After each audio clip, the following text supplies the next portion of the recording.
If you're new here, this is RM Transit, a channel where one Canadian politely critiques another Canadian's takes on cities. Before I get everything started, I do want to acknowledge that Linus said this in a hot takes video, and he also did acknowledge that walkable, transit-oriented cities are ideal.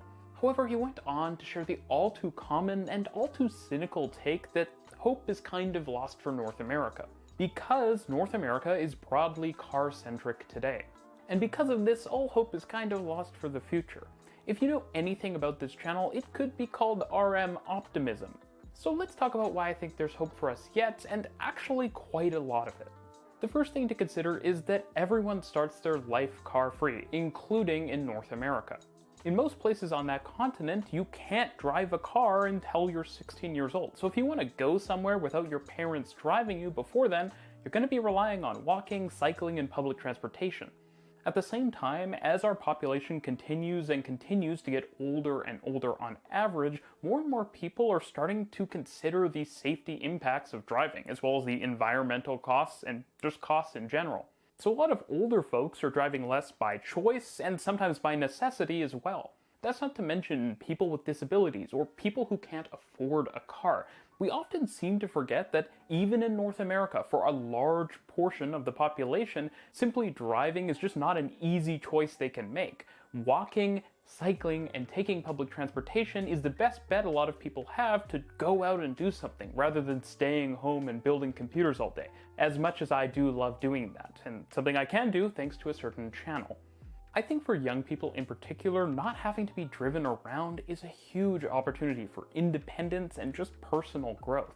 And I've seen kids riding the train or bus to school in Montreal, New York, Toronto, and indeed even in Vancouver. Something which I did when I was a kid in Vancouver and I wanted to pop over to Metrotown to go shopping with my friends or just hang around the mall. That's something that just wouldn't be possible if North America had no hope for mobility outside of cars. In fact, even in the same video later on, Linus mentions playing video games while riding the Vancouver SkyTrain. So even he has lived some portion of his life not completely oriented around cars. Even if he drove to the station and parked his car, he still made the choice to not drive somewhere, or maybe it was the best option for him, no cars involved at all. Now, Linus assumed when he first read the comment that the person saying it was from Europe. That's something you see a lot in North America. There's this broad perception that Europeans are super transit-oriented and they walk everywhere and cycle everywhere. But Linus appeared surprised when he saw that the person was actually from Salt Lake City, Utah, a city which, ironically, I just made a video about, talking about how it has actually a pretty good public transport system for what is a small Western American city. When I visited Salt Lake, I never drove anywhere. I didn't have a car, so I took buses and trains. And I think that's true for a lot of people, even traveling within North America. You'll often travel to a place and not rent a car and be able to get around using public transportation. A lot of places have rail or high-quality buses to the airport. You see, there's this common belief in the US and Canada that people in Europe are fundamentally different. And while Europe is different as a whole, it's also a large, diverse place. There are many places in North America, from downtown Vancouver to Manhattan to the Plateau in Montreal and downtown San Francisco, that are walkable in the same way that European city centers are. And Canadian cities, as I've talked about in a lot of videos in the past, are actually a lot closer to European ones on urban public transportation than a lot of people give them credit for. Sure, they're not always very comfortably walkable, but you can walk and take the train or bus for a lot of trips. It's important to recognize that even within the continent of North America, it's not a monoculture. 5 times more people take the SkyTrain in Vancouver every day than the train in Seattle or Portland. And in turn, far more people take the train to work or school or to their daily errands in Seattle or Portland than Houston or Phoenix. And for what it's worth, similar numbers of people ride the New York City subway every day as the Paris Metro or the London Underground. And of course, Europe has rural and even some suburban places where more people drive than walk or take transit. These things are just less common there, but they were sometimes more common in the past. I guess my point here is that margins matter a lot. It's unlikely that we're ever going to get rid of all of the cars in North America. But basically all of the large European cities also do still have some number of cars. They're often just more restricted, smaller, and actually more electrified than the cars in North America. It's silly to suggest that there's anything fundamental in North America that couldn't be changed that would prevent us from moving in that direction. In many ways, the simplest way you could put it is to just say that Canada is maybe 15, 20, or 30 years behind Europe on urban mobility, and the US is maybe 30 or 40. A lot of European cities were way more car dependent 30 years ago than they are today. Look at Amsterdam just a few decades ago. It was a vastly different place. But cities like Amsterdam, Paris, Madrid, and others were able to, and continue to be able to, change the way people get around them through concerted policy and good work. And that same work is happening in the US and Canada. Maybe not as quickly as we would like, but in the next decade, Canadian cities will open over 20 new tram and subway lines, as well as extensions. That's a lot of new places where transit, walking, and cycling could make a lot more sense. And where getting around without getting into a car becomes really quite comfortably possible. In fact, Vancouver is even extending the SkyTrain network out to Surrey and Langley. Now, of course, I don't expect all of the suburban residents of my hometown to just give up their cars. But that's not really the point. A single young professional living in a new condo in Fleetwood or Surrey Central could probably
probably get by without ever needing to buy a car.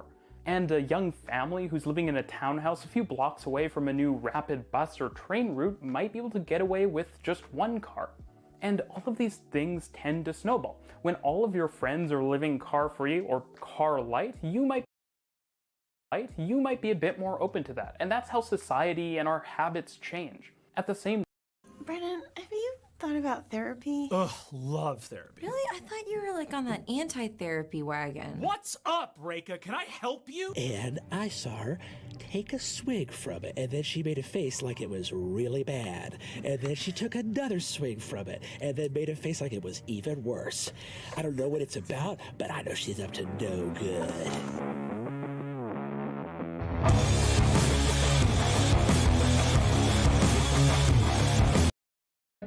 Instead of responding to it with work, with urgency, with focus on actually addressing the issue, we say, oh, we'll just ban it. We'll just ban it. Right off the bat, Grant got syphilis in January of this year. Isn't that right, you rat fuck? Oh, that's not how you kiss. You have no idea how I kiss. That's true. So attracted.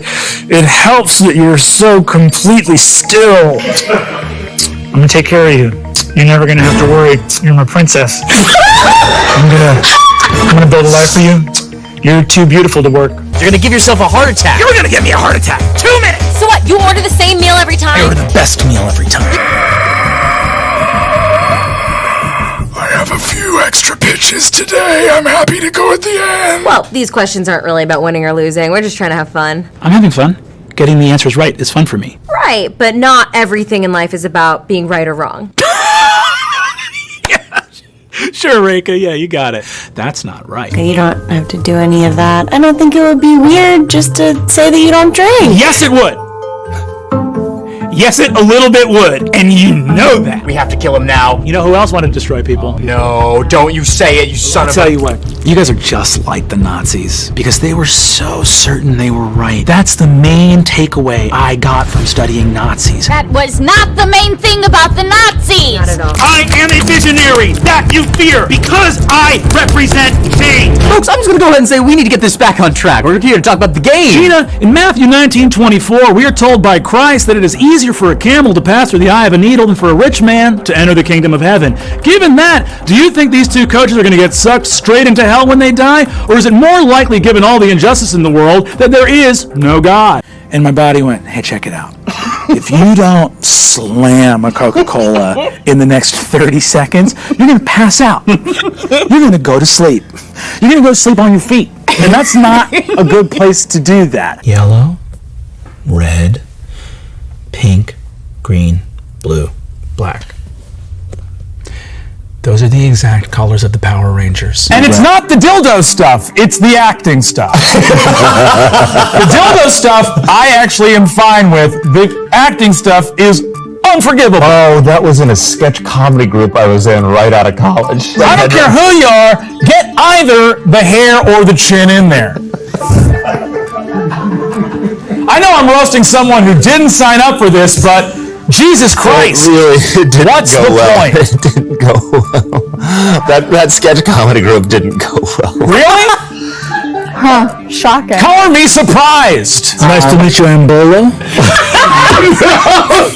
No! Eventually I'm going to be a reporter. No! This is disgusting. This is your house. In AR, sometimes it is illegal to ask these questions. This. No. Sorry, You I want just... drinks? Yes, please. Okay. She walks. I need drinks from you, not this. This bag is giving me a hard time. I'm sorry to hear that. I didn't catch your name. Bola? Bola. Bola? I am Sarit Grubnin. My friends call me Pinch. Bola from... Aor. Bola from Aor. Mysterious. If you need anything, please don't hesitate to ask. Can I escort you? I need the drinks. You need the drinks. This bag keep arguing with me. Yes, it does. I hate it when they do that. Can you destroy?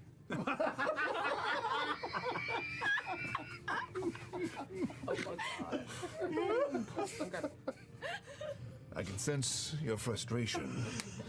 I'll be sure to take this up with...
Okay, so I've been caught.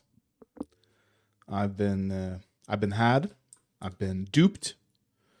I have been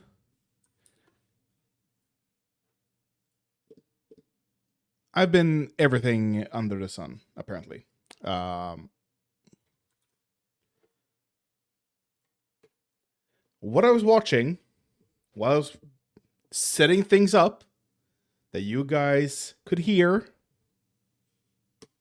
was this. Brennan Lee Mulligan delivering more lines perfectly.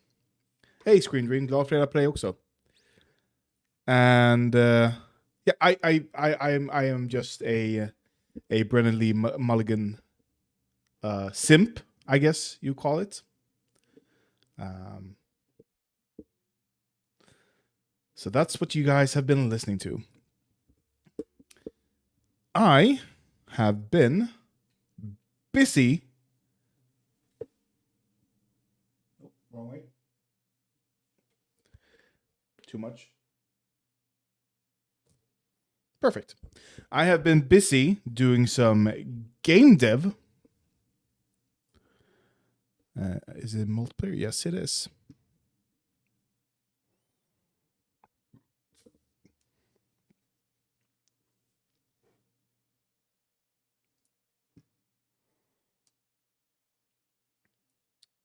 Elon decided to kick off the weekend with some giant fireworks. Yeah, his stupid rockets exploded.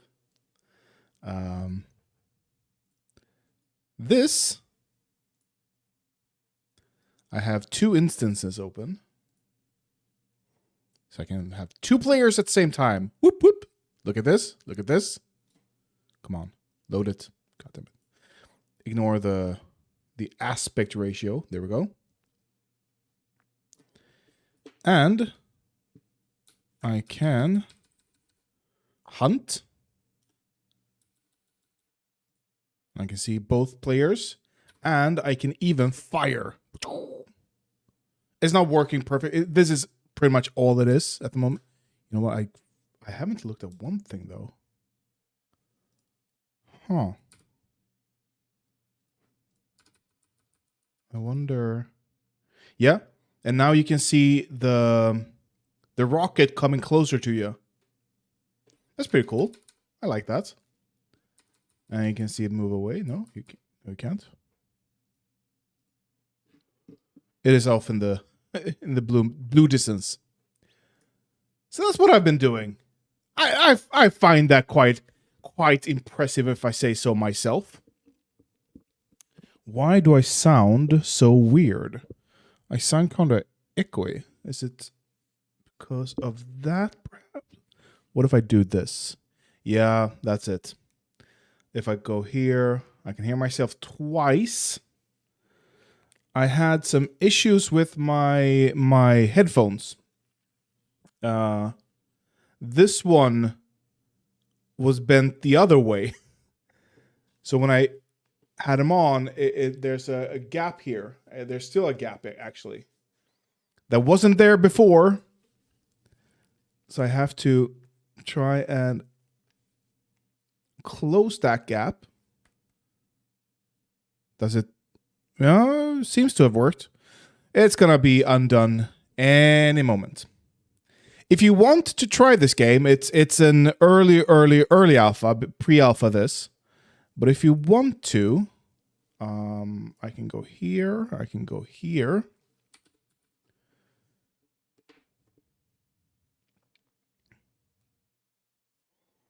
There is a build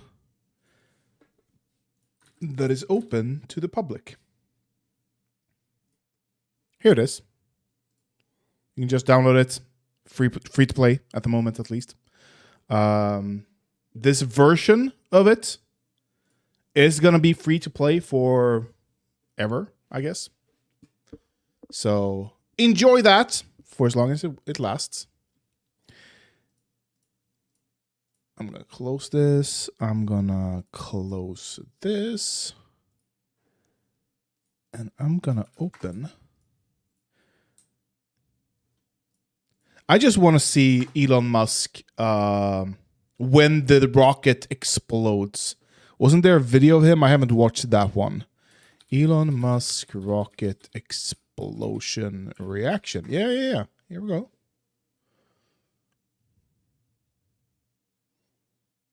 The Wall Street Journal. This apparently is a location where a lot of exotic birds come to hatch their eggs, lay their eggs and hatch them. So Elon Musk decided to build his launch pad on the least opportune location for the environment possible. Classic Musk. Classic. Ooh, ooh, ooh, that wobble. Is that camera wobble or is that the... That must be camera wobble, right?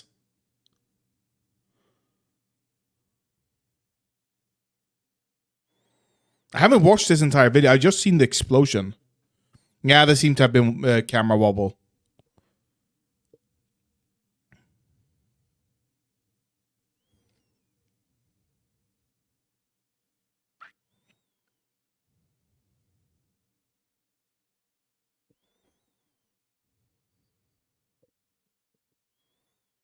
Maximum aerodynamic pressure. It is the rocket wobbling? No wonder it exploded. Holy shit.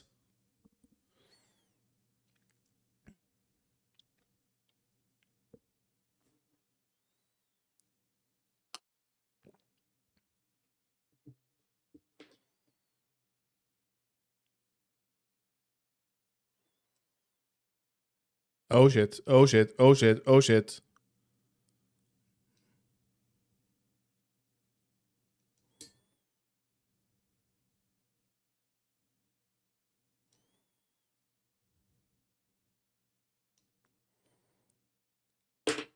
Is that a leak? Or is it just the cloud formations that we see in airplanes as well?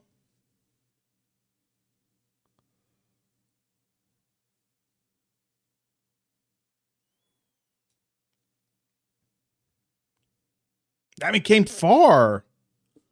It came high up in the air.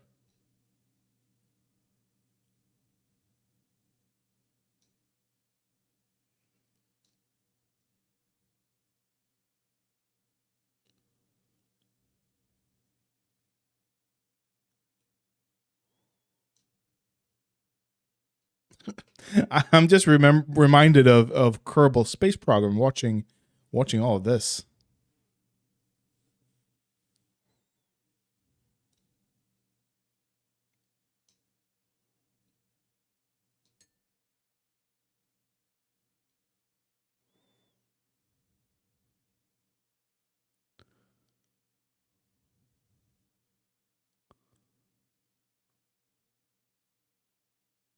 What? Why are they doing a loop-de-loop? I'm guessing that's part of the reasoning for why it failed. Yeah, because it's coming down now. You can see the airflow, the atmosphere.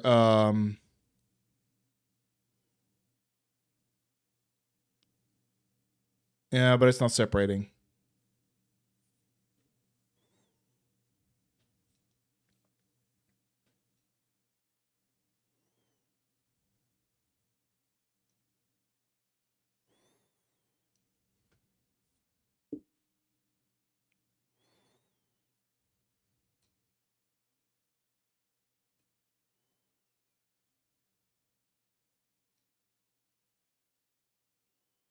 Boom. Everything clearing the tower was icing on the cake?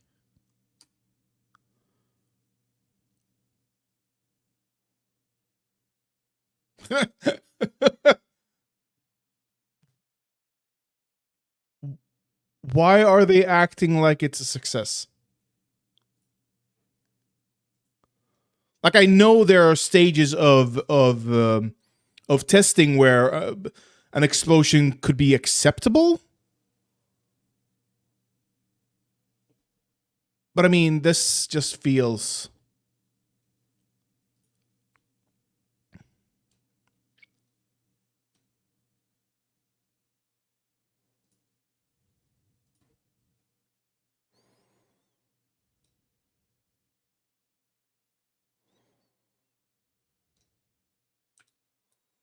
I just want to see the Elon reaction.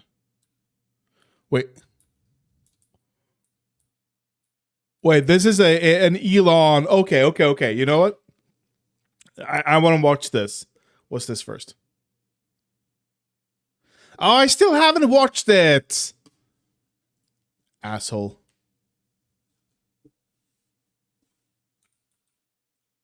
Oh, you guys were not listening to it. That's okay. Stop being a kid. Oh, I'm Shiv. Oh, I'm an adult and I'm important because I work for a man with glasses.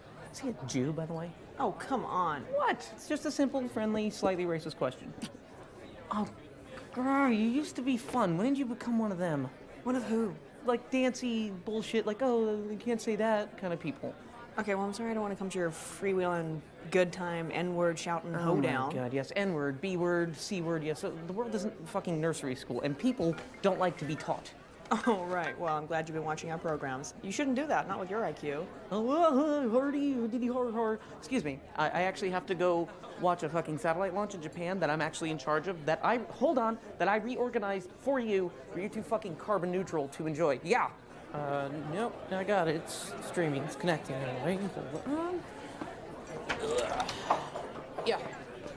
Okay, no, it's good. It's good. Wish everyone luck, okay? In Japanese, obviously.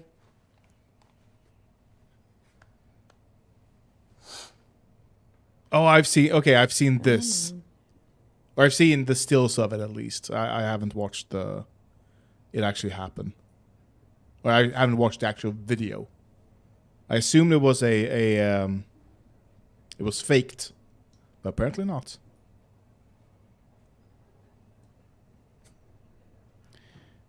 Oops.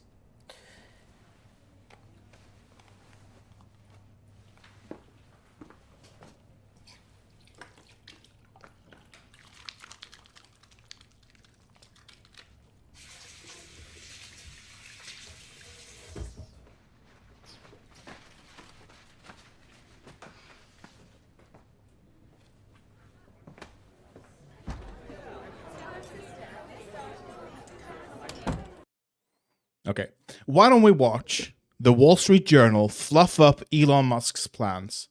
Like, the one thing we know about Elon Musk is that he's always hyping up his own product. He is huffing his own paint. He is sniffing those farts. And the entire industry apparently just buys into it. Airborne in April, for a short while at least. Now, while SpaceX has launched hundreds of spaceships, it's Starship that the company hopes will become a rapidly reusable gateway into space. But while it may have taken years to get even to this point, it's actually just the very beginning of Starship's long road to carry humans to another planet. So what's the journey ahead? Elon Musk is never, ever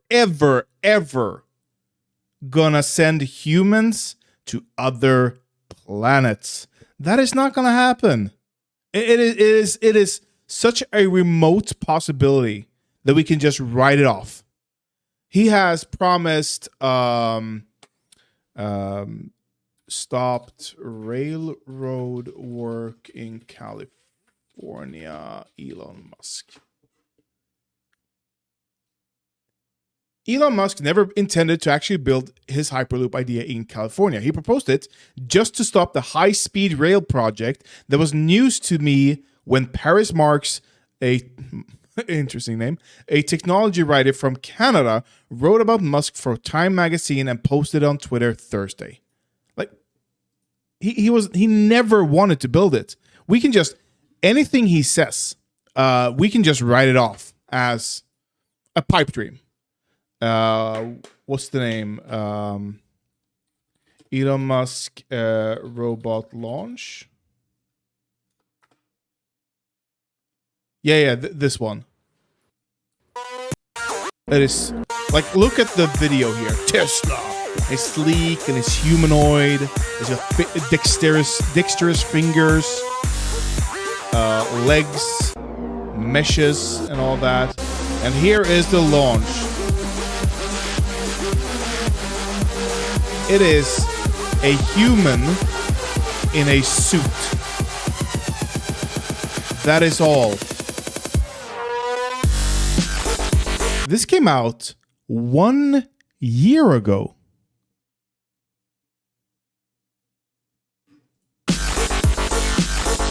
And look at him. He is laughing. Does he know? Does he know how fucking ridiculous this is? They hired like a theater kid just to dress him up as a robot. Do you see that Elon is paying for a number of celebrities to keep? Yeah. I saw. I actually, I tweeted at it even to at. Here we go. Under Stephen King. He's like, my Twitter account says I've subscribed to Twitter Blue. I haven't. My Twitter account says I've given a phone number. I haven't. And obviously, Elon is just giving it to him. He is giving it to him just to fuck with him. Obviously. Head for Starship, and what will it take to get there?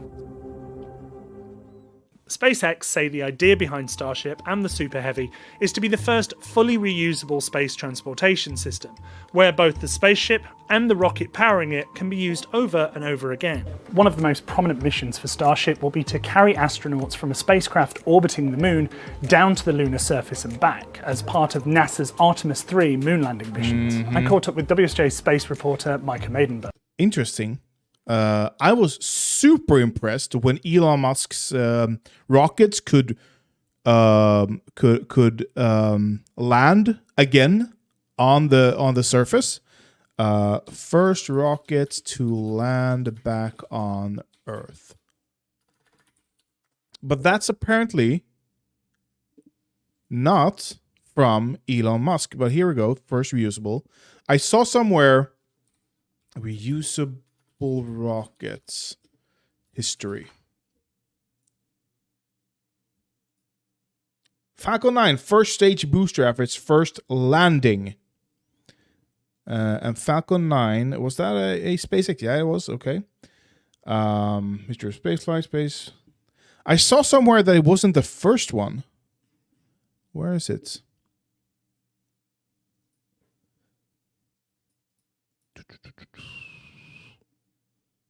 I mean, it could be. It could be the first one. But I remember seeing someone say this isn't the first one. Or this isn't that big of a deal, actually. But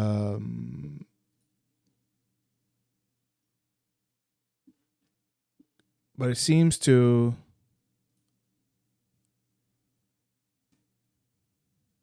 $1991 for NASA. 20th century history with a blah, blah, blah. Perhaps the first reusable launch vehicles were the ones conceived and studied by Wernher von Braun from 1948 until 1956. The von Braun ferry rocket underwent two versions, once in 1952 and again in 1956. They would have launched using parachutes. Launched. The General Dynamic Nexus was proposed in 1960s. NASA started, blah, blah. So it's not a new thing. I mean, you can claim that he perfected it, but that's probably because NASA has been completely defunded when it comes to their space flights. Like there's no space flights for NASA anymore. They're all launched. Like I remember when they traveled to Russia to get up to the space station.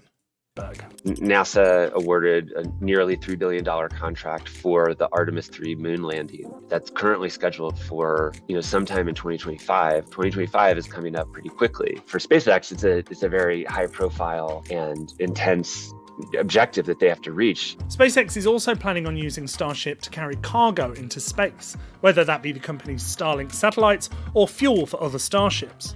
And SpaceX CEO Elon Musk has also said that one day he hopes to use Starship for a mission to Mars. But building something this complex that's fully reusable isn't exactly easy. As Musk said at WSJ's CEO Council in 2021, Man, Starship is a hard project. It is so preposterously difficult that there are times where I wonder whether we can actually do this.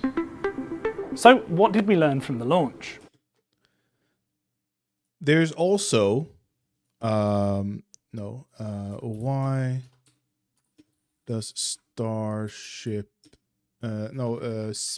SpaceX rockets look so phallic?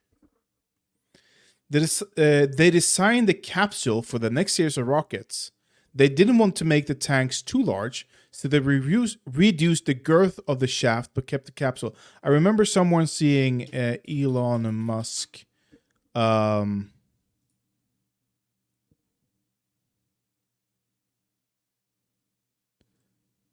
remember someone saying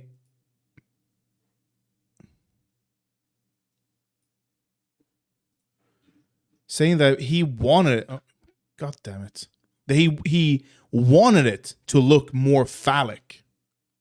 But this is clearly a penis. I mean, come on. But that's Jeff Bezos.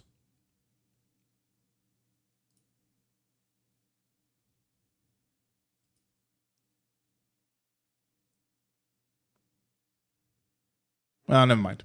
It's not important. Well, while there have been some tests of Starship before, this is the first time it's been powered by the massive Super Heavy rocket system, and the company wasn't exactly sure how successful the launch would be. If we lift off and clear the pad, we're calling that a win. Things seemed to be going well for the first few minutes, although it appeared that some of the Raptor engines were out. The Super Heavy rocket also failed to separate from Starship. And then... However, the launch will have left the company with a trove of data. One of the main goals of this flight was simply to get information. The way SpaceX historically has operated is when it learns something, it uses that to try to quickly make changes, improvements, to iterate. So what's it going to take to get Starship from this to this? Well, SpaceX will need a lot more test flights, as NASA's moon mission could be as soon as 2 years away. Gwynne Shotwell, the company's longtime president, said a couple months ago at a conference, she wants to fly a lot of flights with Starship, starting with the company's own Starlink satellites, because they need to figure out what this vehicle, what this machine can do. One thing that's almost certain is that NASA will be watching those flight tests closely. The agency has said they're not going to use Starship to carry humans until there have been successful tests, and that SpaceX will conduct an uncrewed demonstration to the moon prior to the Artemis missions. So in a way, right now, one of the big next steps for the Artemis program is for SpaceX to show that it can operate Starship the way it's laid out to do. So while the launch might have been one giant leap for Starship, it's just one small step for SpaceX. Yeah. I think it was some more news that I learned this from. Or laid out the theory at least. God, why am I never... Am I just back where I started? I guess I am.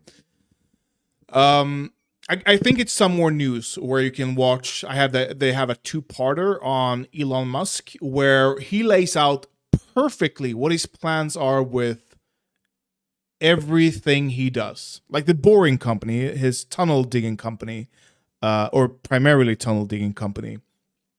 The reason, if you walk the circumference,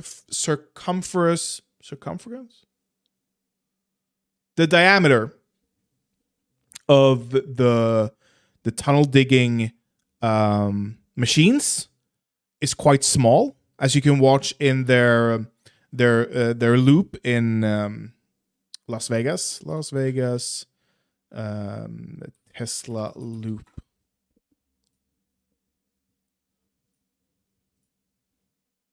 Like, this is not a big hole. When I'm thinking of tunnel digging machines, I am thinking of much, much bigger holes than this. Like one car's width, that is nothing. He has his Starlink system. He has his tunnel digging program. He has the battery, the solar powered battery charging stations. All of this is for one single purpose. He wants to occupy Mars. That is it. He wants to be the God King of Mars. He might claim that he wants to force us into a Star Trek future, But a Star Trek future doesn't start with the exploration part. It starts with taking care of Earth. But he doesn't think Earth can be taken care of. He doesn't think Earth is worthy of being taken care of. So he's rushing towards not Star Trek, but The Expanse. The Expanse is the future that if we go down Musk's or even Jeff Bezos' route, or I guess Virgin, whatever his name is, Sir Branson. If we go down any of their routes, we're getting The Expanse. We have to first take care of Earth before we can be the stewards of the universe. But I absolutely recommend anyone watching the some more news episodes on Musk. They are awesomely horrifying.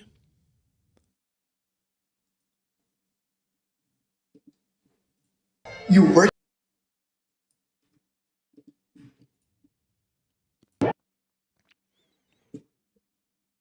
Reason TV is a channel I've been aware of. Like they're just sure.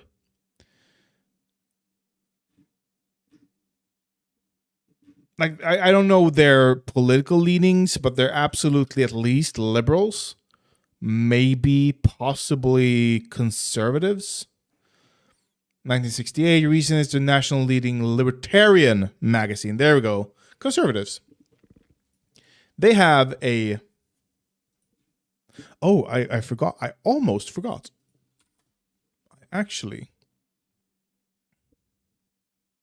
have a bookmark here. I think.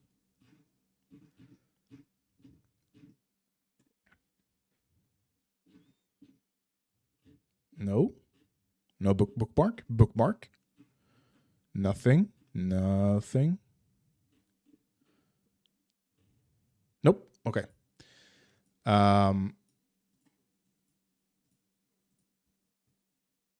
But I saw this video of theirs. Let teens work. It's a short video. It's a 3-minute video. It has 14K views, only 1.2K upvotes. That is not a good metric.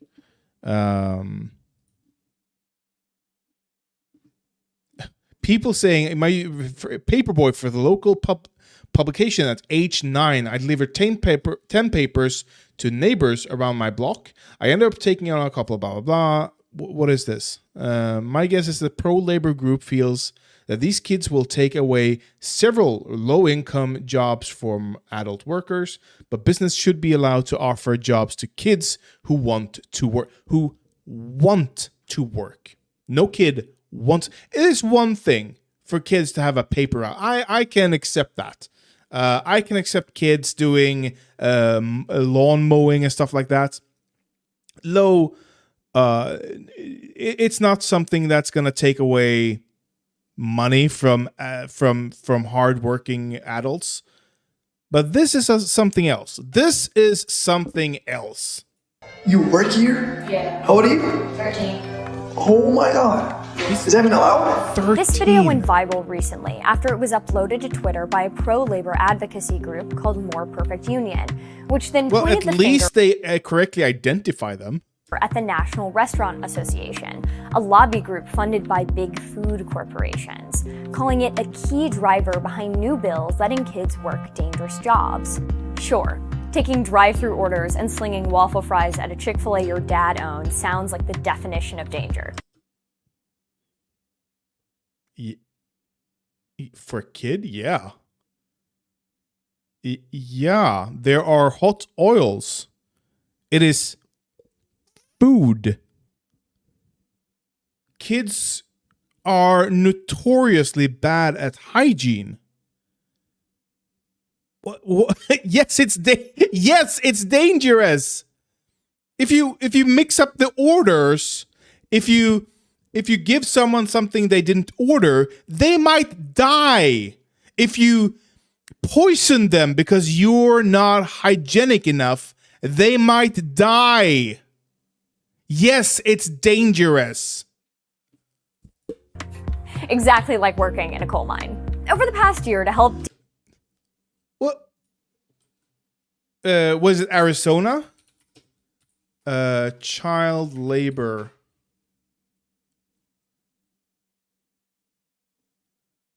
Didn't I see... And that's a good thing, Washington Examiner. No, I don't want that.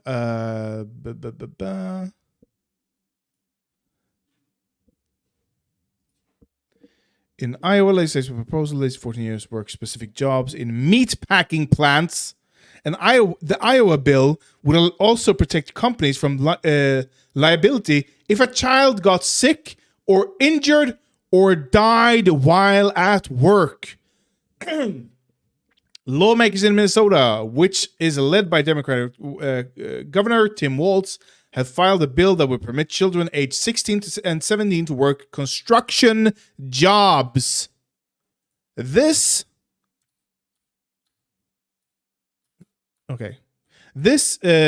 Chick-fil-A is just the tip of the iceberg. It's just what regular people are interacting with. But she's mocking this as, it's nothing. What? It's not like they're working in the coal mines. No, they're just working construction jobs. Then nothing dangerous happens at construction jobs, right? Deal with labor shortages, several states have pushed for legislative changes that would let more teenagers work. New Jersey enacted a bill allowing 16-year-olds to work up to 50 hours a week during summer break. 50 hours! 50 hours! With parental approval. In Ohio, the legislature is considering a proposal that would make it possible. Like, this is, okay, what this is doing, and the goal of this, obviously, the goal of it is to make it easier for employers to lower wages, because why would we pay a child as much as we would an adult? They can't do as much work. So we'll just pay them less, and they don't need the money as much. So we're the salaries are gonna start to be lower because of that, and also to make people it easier for an employer to go, we're just gonna hire someone else if you don't want to take this. If you can't work under these conditions, go ahead, fuck off. We'll just hire a kid. And the effect of this is only going to be felt by the working poor. The working class is the only one who is going to be able to feel the effect of this. Period. There is at no point will a rich kid be forced to work to make ends meet for the family. At no point. Libertarians have very weird ideas about what kids can consent to. I don't think libertarians believe consent is real, if I'm being honest. Like, what libertarian cares about consent? And the only reason you don't care about consent is if you don't think it's real, right? Because if you believe it's real, maybe? Or do you just think that kids are just more intelligent than they are perceived? I don't know. Libertarians are weird. Weird as fuck. I talked to two libertarian friends of mine. One of whom works in a government position, and he wants society to crumble, pretty much. He's like, no, I don't want society to exist. We shouldn't have a government, period. I'm like, okay, okay. First, when he said it, I'm like, are you for real, bro? He's like, yeah, I couldn't handle it. But then later on, we've gone on to have discussions, and they for real think that, okay, I build a house, but nobody in my vicinity likes me. So they build a fence around me. And since they own that fence, I can't cross it without what's it called, the NAP, without violating the NAP, the non-aggression principle.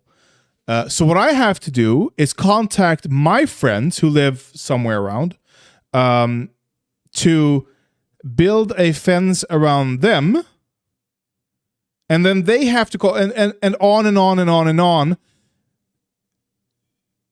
because we can't attack each other, but we can build fences around each other, and you're not allowed to attack them. And it's just so fucking stupid. And they went, yeah, that's it. Okay, fuck you then. I don't want that.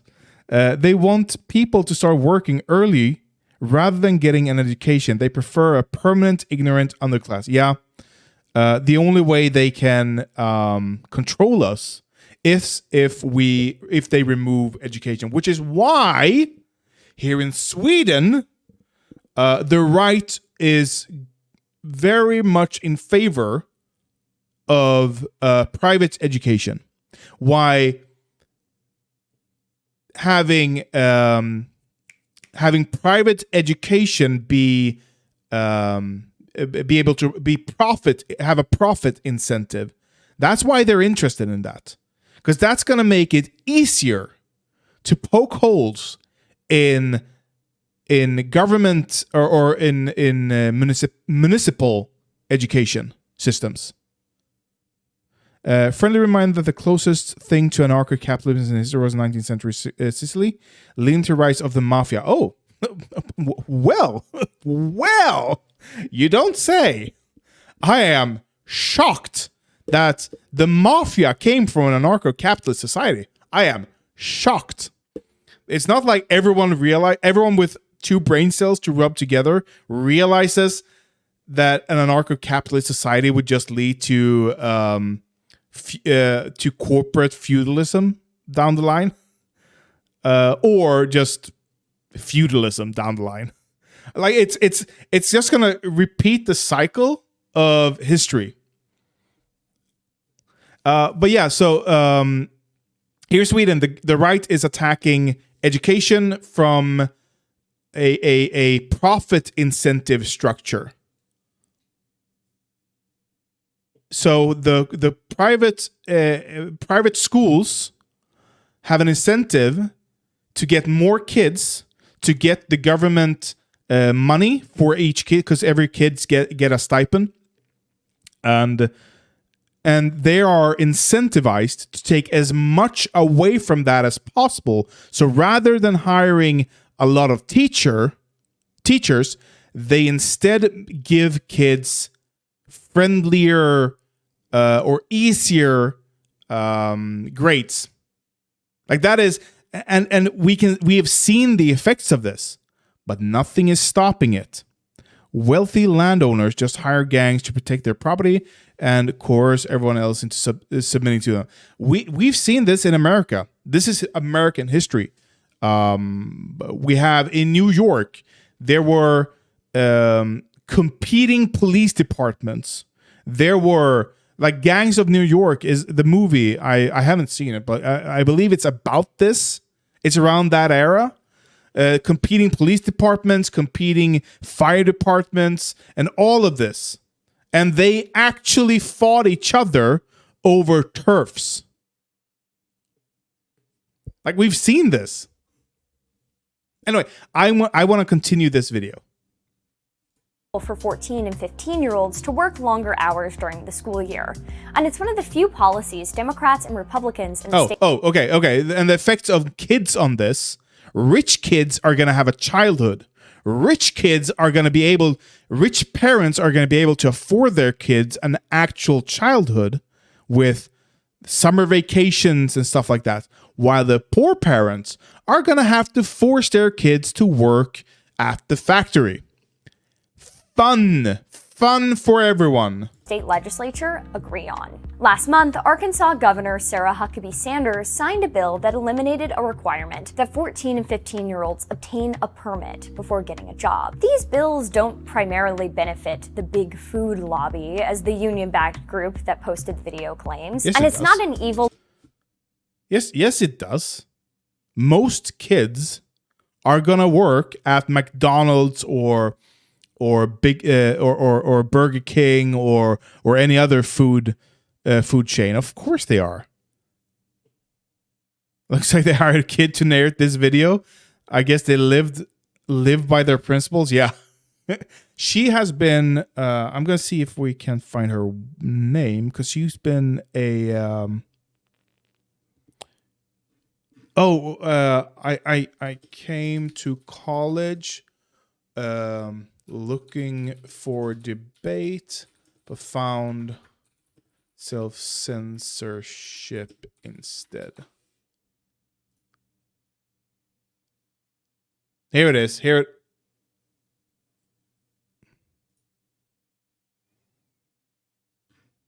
No. Can I get the... Okay, we're gonna do some internet archive.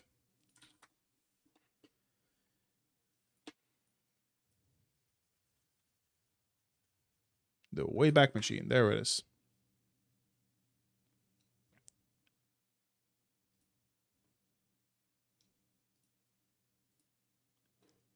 It is possible it was an open article when it began. Yep. Haha, suck it. I came to college eager to debate. I found self-censorship instead. This is the Girl by Emma Camp. Like, I remember when this dropped. I don't remember the contents of it, but I do remember the article. She has changed quite a bit, but it is the same girl. Plot to exploit children for profit. The people who stand to benefit most are actually teenagers themselves, who by having a job can learn to show up on time, follow instructions, work collaboratively, and manage... Yeah, kids can learn to become drones. Fun. We already do this. It's called school. It's called school. We do this. They are demanded to show up on time. They are demanded to prove their work. They are demanded to do work at school. Why do they also have to do work at work? Money that they earned themselves and therefore value more. I feel as if I've learned so much from this simple job over the past few years. One teen who worked as a ski instructor wrote to the New York Times for a 2022 piece about the reality of holding a part-time job while going to school. I've learned how to work with children, become a better teacher, and how to help different people based on how they learn new skills. My job has helped me personally in many ways. I was... Okay. Some kids find it educational. Okay. Recent TV is run by the Stossel guy. Recent TV Stossel is an American libertarian television presenter, author, and consumer journalist, blah, blah, blah. He is known for his career as a host, which includes Recent TV. Recent TV. Was he just a host?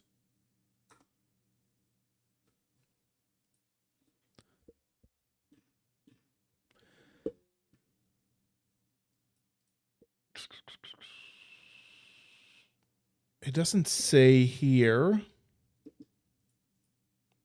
He's not on the editors.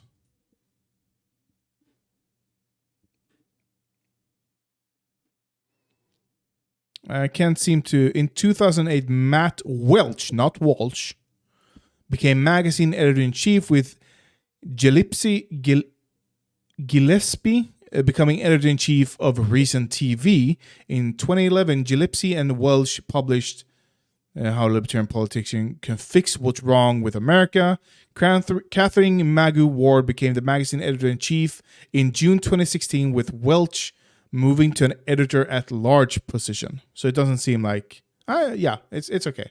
Super shy before I started, and now I am more confident. Added another high school student who is working 5 days a week after school. I have learned time management so that I can get from school to work and then come home and do homework. There's... God damn it. Like, the kids aren't going to have a future, are they?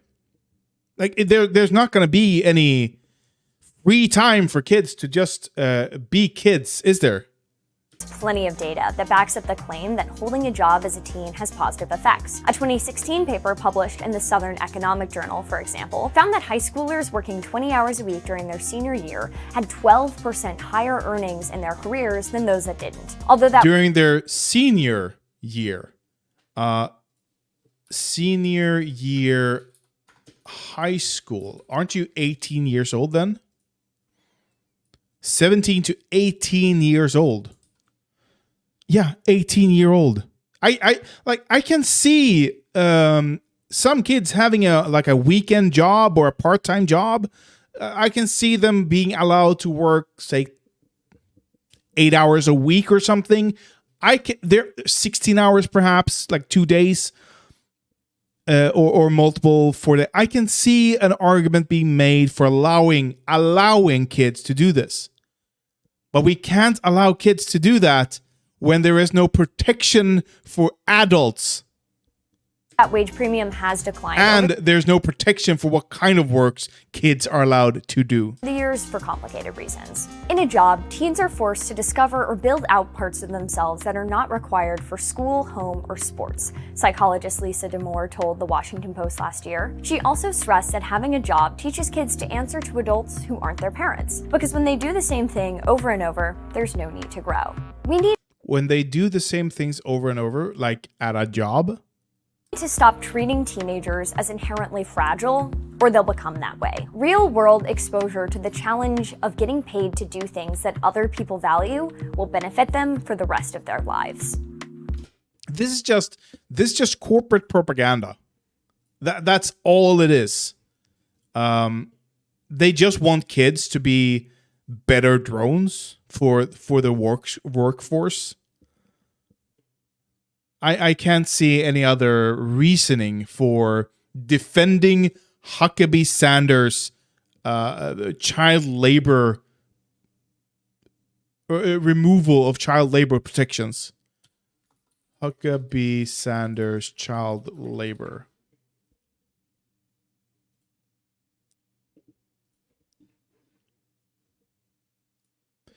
Arkansas Governor Sarah Huckabee Sanders signed a law this week rolling back requirements that the state verify the age of workers under 16 and provide them with work certificates permitting them to work.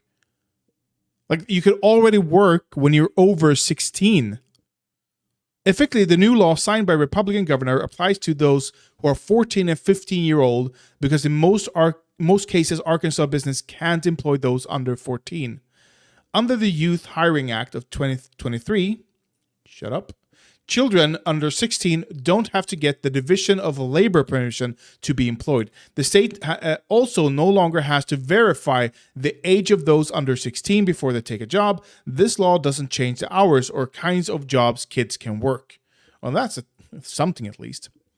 The governor believes protecting kids is most important. But this permit was an arbitrary burden on parents to get permission from the government for their child to get a job, Sanders Communication Director Alexa Henning said in a statement to NPR. All child labor laws that actually protect children still apply, and we expect businesses to comply just as they are required to do now. Workers under 16 in Arkansas have had to get these permits for decades. Supporter of the new law says it gets rid of a tedious requirement. Tedious requirement protecting kids. Yes, it's a tedious requirement. How often, how many kids under 16 are you employing that this becomes a tedious thing to do? Streamlines the hiring process and allows parents rather than the government to make decisions about their children. They're acting as if it's a free choice. Most kids who are forced to work aren't doing it out of choice. They're doing it out of necessity. But opponents say the work certificate protected vulnerable youth from exploitation. It was wild to listen to adults argue in favor of eliminating a one-page form that helps the Department of Labor ensure young workers aren't being exploited. The group Arkansas Advocates for Children and Families wrote about the law in a legislative session recap. Arkansas isn't the only state looking to make it easier to employ kids in a tight labor market and fill an economic need. That's all it is. It's just an economic need. It's just, we need to make sure that businesses get more money because that's the only metric we use to ensure our success. Bills in other states, including Iowa and Minnesota. By the way, Minnesota, what are you doing? You're Democratic. Minnesota governor. He's Democratic. What the fuck are you doing? Would allow some teenage... By the way, didn't he... Wait, didn't Tim Walz signs bill free lunch? Yeah, look at this. Tim Walz on Friday signed a bill to provide free breakfast and lunch to all Minnesota students at eligible schools. At eligible schools, okay. Speaking of work, I have to go. See you next time, Blaze. Have a fun time at work. New Jersey expanded teens' working hours in 2022.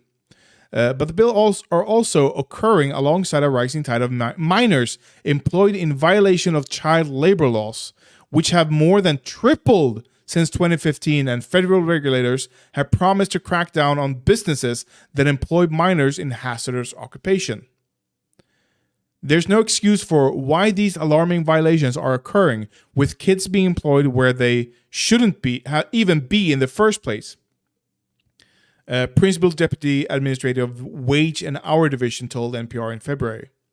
Investigators from the Department of Labor found hundreds of children employed in dangerous jobs in meat packing plants. Last month, Packer Sanitation Services paid a $1.5 million fine, the maximum amount for employing 102 children to work in dangerous meat packing facility jobs. And that's these fines. What? How is there a maximum amount of fines? I can, like, there should be a maximum per child. Look at this. Look at this. Child labor laws, hazard occupation orders. The laws have just been plummeting, and this is going to go down again. Wait, was it violation? Child labor violations have been declining for years. Then after 2015, they started creeping back up. Oh, okay. I'm sorry. Yep. So now it's going to go up. Of course. Company that put children to work in meatpacking plants in Kansas and Nebraska pays maximum fine, which is a joke. Look at this kid.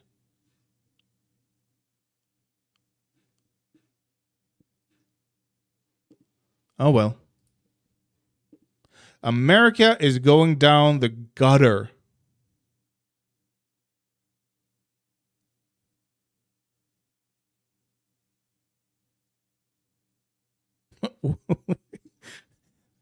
They have a video. The U.S. is not the freest country. Yeah, we know. That's not a new thing. That's been old news. And the reason for it is because of all the libertarians and conservatives. It's because of you fuckers. It's because of the let teens work laws.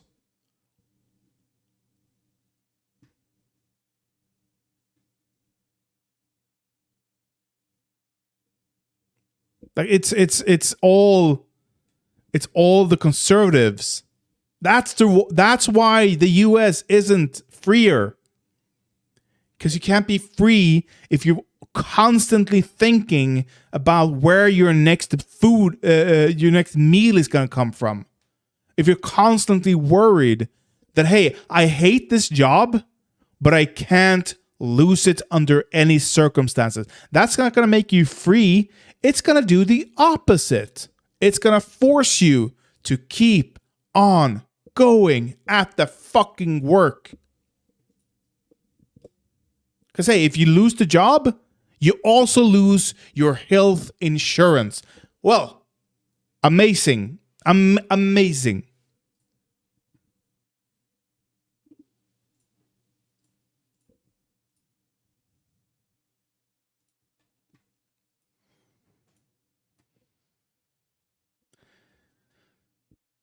We're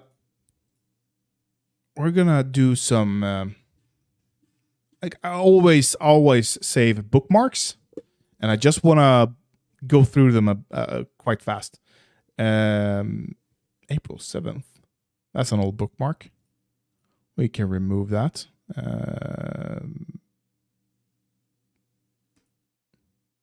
Bookmarks. Why is it? Not sure what all this is about, but here's an article I wrote a few years ago in which I tried to contend with the damage done by TD and Co.'s influence. That's interesting.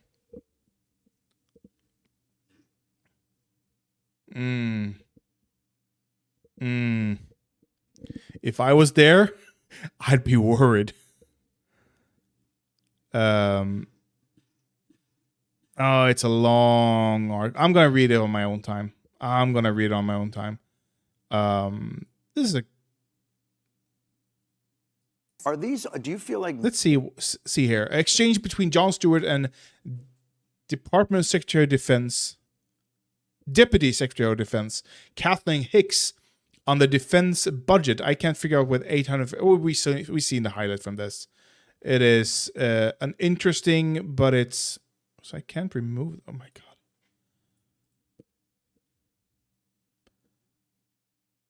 Apparently, Adriana Lee is suing Miskiff and OTK for defamation. Somebody emailed me this, okay? Are you ready? Big drama drop. Apparently, Adriana is suing 5 people for defamation in Texas.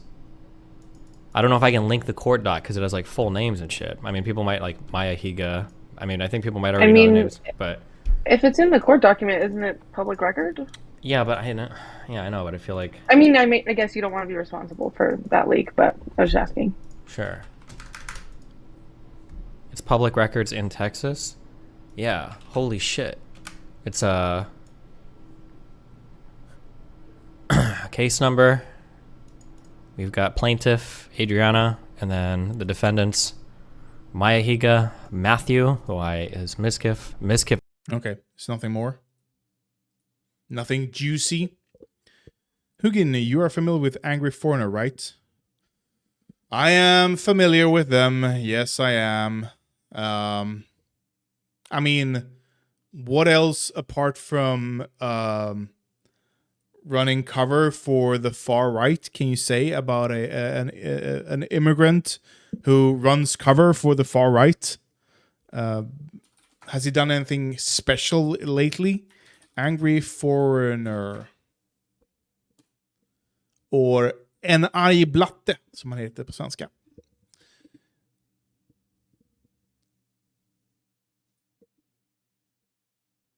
Like, this is all he's doing. All he's doing is just they're making AI as woke as possible. No, they're not.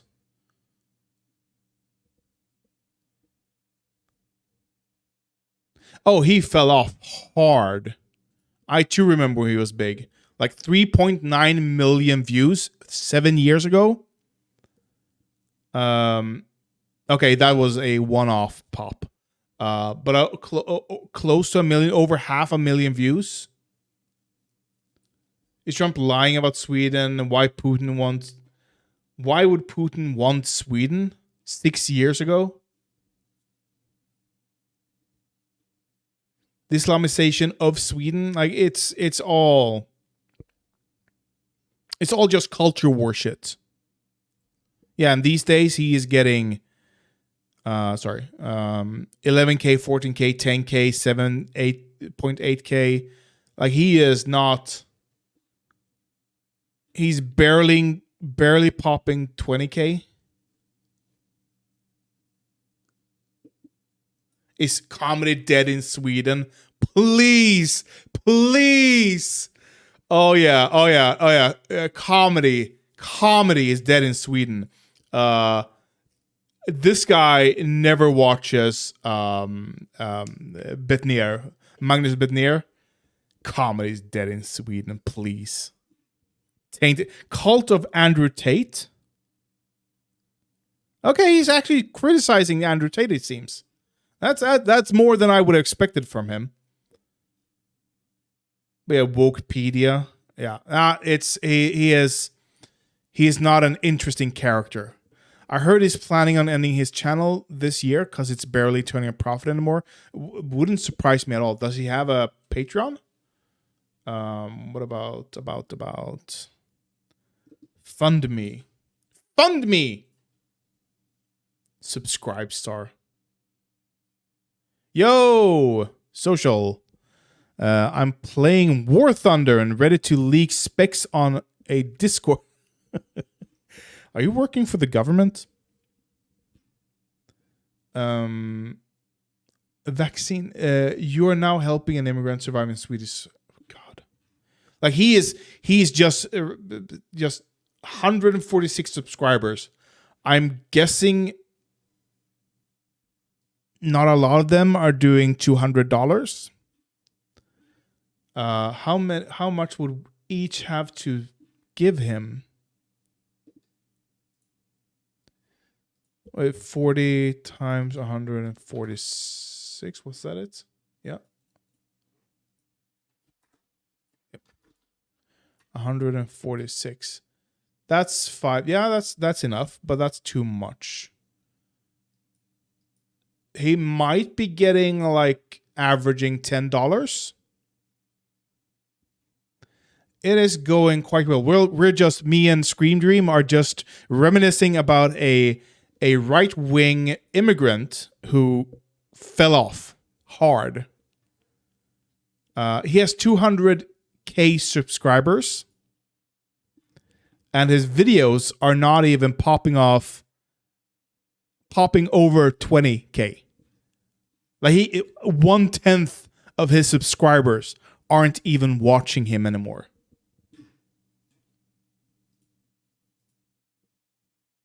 But yeah, I guess if he averages $10 a month, like that could be enough to sustain yourself. But he can't even be doing that then, can he? I don't know. I hope he's like he's completely irrelevant at this point. I used to watch him way back in 2014-15, but he got old. Yeah, me too. Back then, he actually seemed more reasonable, I believe.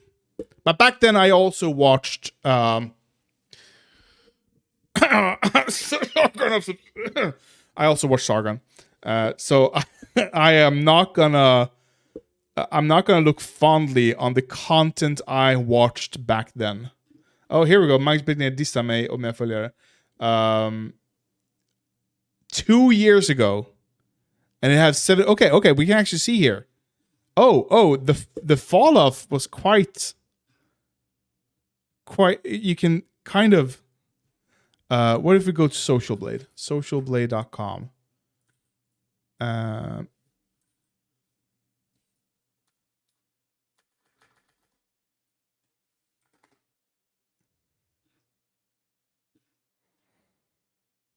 Monthly gain video views for... Look at that. Wait. Okay. Okay, it's not flat actually. It's just this is just so big that this looks flat. We can see here 150,000. We had 5 million views, and then October 2020. Oh damn, he deleted 10 million views. I wonder what was in those videos. But it went from 500,000 approximately to 5 million September to October of 2020, and then back down to 116, like below. Oh my God, he was actually rising. I guess I don't know what happened here. Where did those videos go? Why did he delete those? But then pop off, back down, pop off, back down. And he tried to chase the dragon ever since, I guess. But you can just see, oh, okay. So he went down to 26,000 views in 1 month. And then up 65, 54 down. He did something here that made him pop off a bit. I guess it could be the amount of views or the amount of videos he put out that month. That could alter. He got replaced by other right-wing grifters like Henrik. Yeah. More white grifters. Hey, I hope my comment didn't push that loser with the "How is this video still up?" comment. No. It wasn't you. No. That was gonna happen either way, but I re-uploaded it with the a censored version because YouTube is a pussy. I do believe that if you read the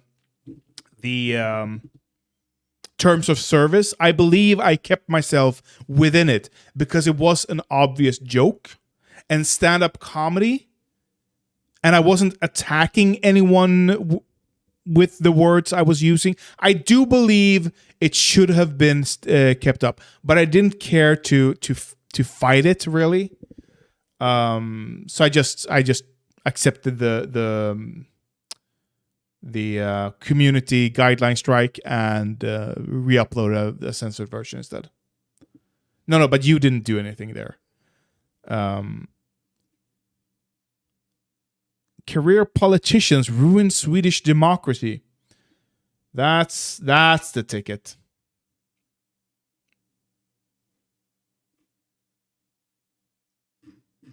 But yeah, no, he fell off hard. Hard.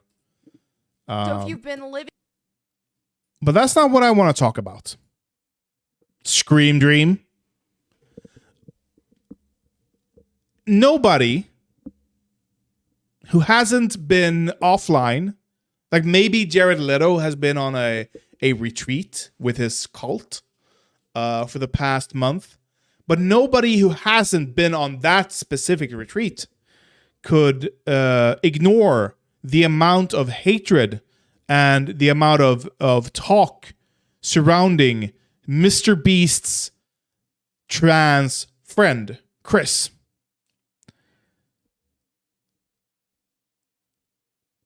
I made fun of a Kanye clip that TYT used, and I got a warning takedown for hate speech. Bruh. That's... Yeah. YouTube isn't consistent. But again, nobody who hasn't been on that retreat could ignore the amount of hatred against Chris from the MrBeast channel.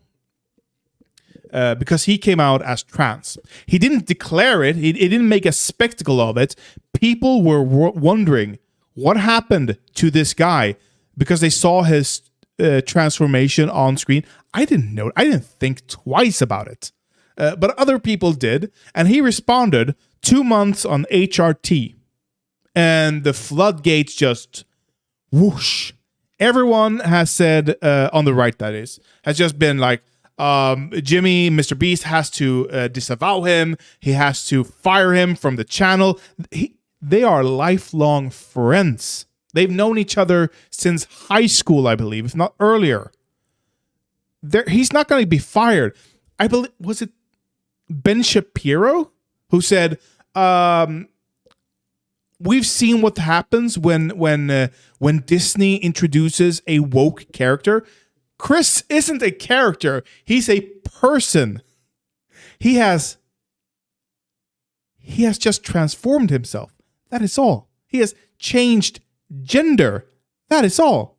But no, the right has to make up conspiracies. And I wondered, as others did as well, when was this going to happen? Was MrBeast's friend Chris paid to be trans? Was he paid to be trans? I'm 46 this year, and my hope for a wife and kids, dwindles every day. You're 46. Oh my god. Oh my god. Oh, I'm so sorry for you. But this is not the same. Oh my god. That's the saddest comment I could have ever stumbled upon. Why? Why? His poor wife isn't even allowed to publicly grieve because she'll risk being called a transphobe.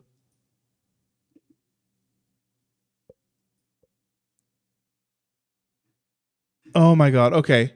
But again, was MrBeast's friend Chris paid to be trans? So if you've been living under a social media rock and you don't know who Oh. this Chris guy She starts off the same way I did. is, or even MrBeast, quite frankly, you're kind of lucky to not be versed on all this stuff going on. But let me get you up to speed. So MrBeast, I guess it's like a the most standard popular YouTuber currently, to my knowledge, who wrote in the streaming world. His friend, who was just having a heck ton of money that he gave away to a bunch of people, some less fortunate and some just for fun, just in the streaming world. His Fuck you, socialist. friend, who apparently has been in a lot of his videos, named Chris, has come out as transgender. And now this has been a huge problem for a lot of people because MrBeast has been known for being apolitical and a channel that is directed toward a lot of children. So because of that, a lot has just surfaced on what's going on with this Chris character. It's just really shit. I love you too, Social Blade. Social Blade. Socialist. Yeah, MrBeast is apolitical because he's been a coward. But this is the kind of audience that you acquire when you're apolitical. When you don't, but he's not really apolitical. Like he's apolitical. He's not overtly political, but the things he does is political. You can't separate it completely. Shady, and there's just a lot to dive into. So let me cover this the best that I can, which at the time of me just give me the filming conspiracy. this, Chris has deactivated his Twitter, to my understanding, because of a lot of this backlash and because, quite frankly, a lot of dirt has come up on this dude, and it's just not a good look. It's not a good look for him, and it's especially not a good look for MrBeast, who is put in a difficult situation to where he feels like MrBeast is not put in a difficult situation. MrBeast is going to be just fine. His channel is going to be just fine. If anything, it is protecting him for the future. Like, this is future protection. to defend his friend, but also it's just not boding well for parents, especially of children who were watching his channel before. And I don't really blame them for it, but let's just start with this tweet right here, because I just think this gives us a good picture of what exactly is going on for those who just haven't been up to speed. So This tweet says, I still can't get over the fact that God has given this man everything 90% of other men would wish for, money. And he still wasn't happy. And that made him think, I wonder what could be the issue here. And the issue was resolved when he went to a therapist and they discussed this, and he came to the realization, hey, I'm probably trans. And that made him happy. A beautiful wife and a healthy child, yet he leaves it all of this behind and decides to delve into sexual degeneracy, the sexual degeneracy pipeline. God has forsaken this man. He shall regret it all one day. I mean... yeah. God, he will regret. You will rue the day. I speak for a ton of people in that. What? Imagine being Chris's son. Having MrBeast as an uncle sounds amazing. Yeah, this kid is set for life. Look at that smile. He is set for life. Could motivate this. What even? How does one go from this, having a beautiful family, he still has it, just throwing it all away for this? It's exactly what the description says. This is degeneracy. And this is one reason why we have to stop promoting this stuff to people. And I know a lot of people are scared to even say this, but I'm not. So I am the truth teller here. I will tell the truth. Nobody is going to stop me from telling the truth. Be saying it. And I do think that while it is very sad that there are some people who struggle with their body and they feel like they've got to do things like this to feel more comfortable, it's safe to say it's not healthy. At best, it is a mental illness. And at worst, which we have seen time and time again, and I just saw a tweet thread on this, is that the transgender movement, a lot of it, most of it, at least half of those identifying as transgender are just, it's a fetish to them. They get... Okay. So at best, it's a mental illness. Okay. Let's assume that it's just a mental illness. Let's assume that's the best. How do we treat this mental illness? What's the prescription to treat the ailment? You have a cancer. What do? You cut it off. How do we treat? He's gone to a psychologist. He's not getting it. It's not getting away from him. It's not disappearing from his mind. How do you? This apparently is making him happier. But that's the issue with conservatives. They're not interested in people being happy. That is not part of their axioms. Happiness is not a goal for them. Happiness is a byproduct of living the trad life, of being one in the pack, being one out of everyone. Just being a drone. And if you're lucky, you get to be happy. Otherwise, go fuck yourself. Stay in your lane. Don't make a fuss. Don't change. Just keep your head down and move along.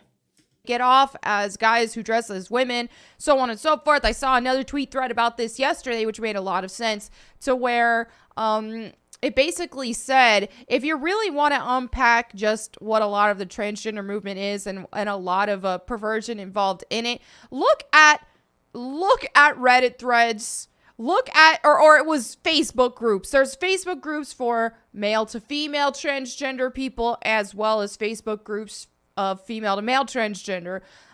And the difference was just jarring. The female to male transgender group had people giving advice, talking about their body insecurities, so on and so forth. And the male to female transgender group was predominantly these men posting slutty pictures of themselves in dresses and wigs and just very pornographic type content that is.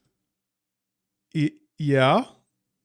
Because women, okay, here's what you won't find most straight men do.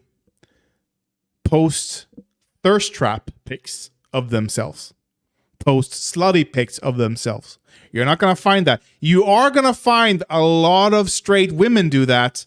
You will find a lot of straight women do that. Even, I don't follow any explicit sexual content on my Twitter. I still get thirsty, slutty images from women on that. So men who wants to become women will mimic, will fit in to their social role, which in the modern age means posting slutty images on Twitter or Instagram or whatever, or Reddit in this case. It's just what straight women do. It's just what straight women do, and I like it. Spread throughout there. Now, most transgender people in general are male to female, okay? And I don't know if that's they're true. not actually female, but they pose themselves as male to female. And as you see on social media, even a lot of them. Hey, is that true? Is that true? Most trans people are male to female.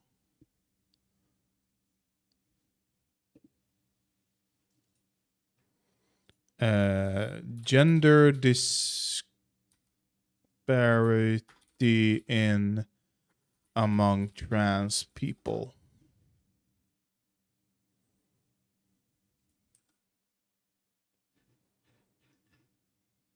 No. I want to see the gender.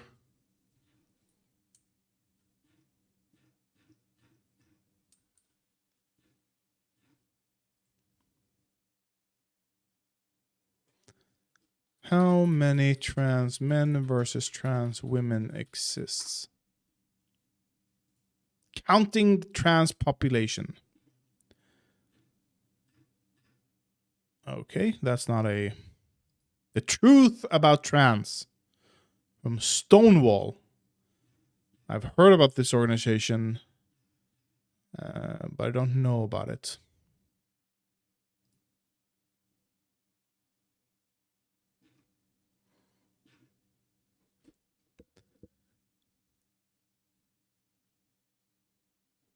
Epidemiology of gender confirming surgery, a summary of literature description of the prevalence of TGNB.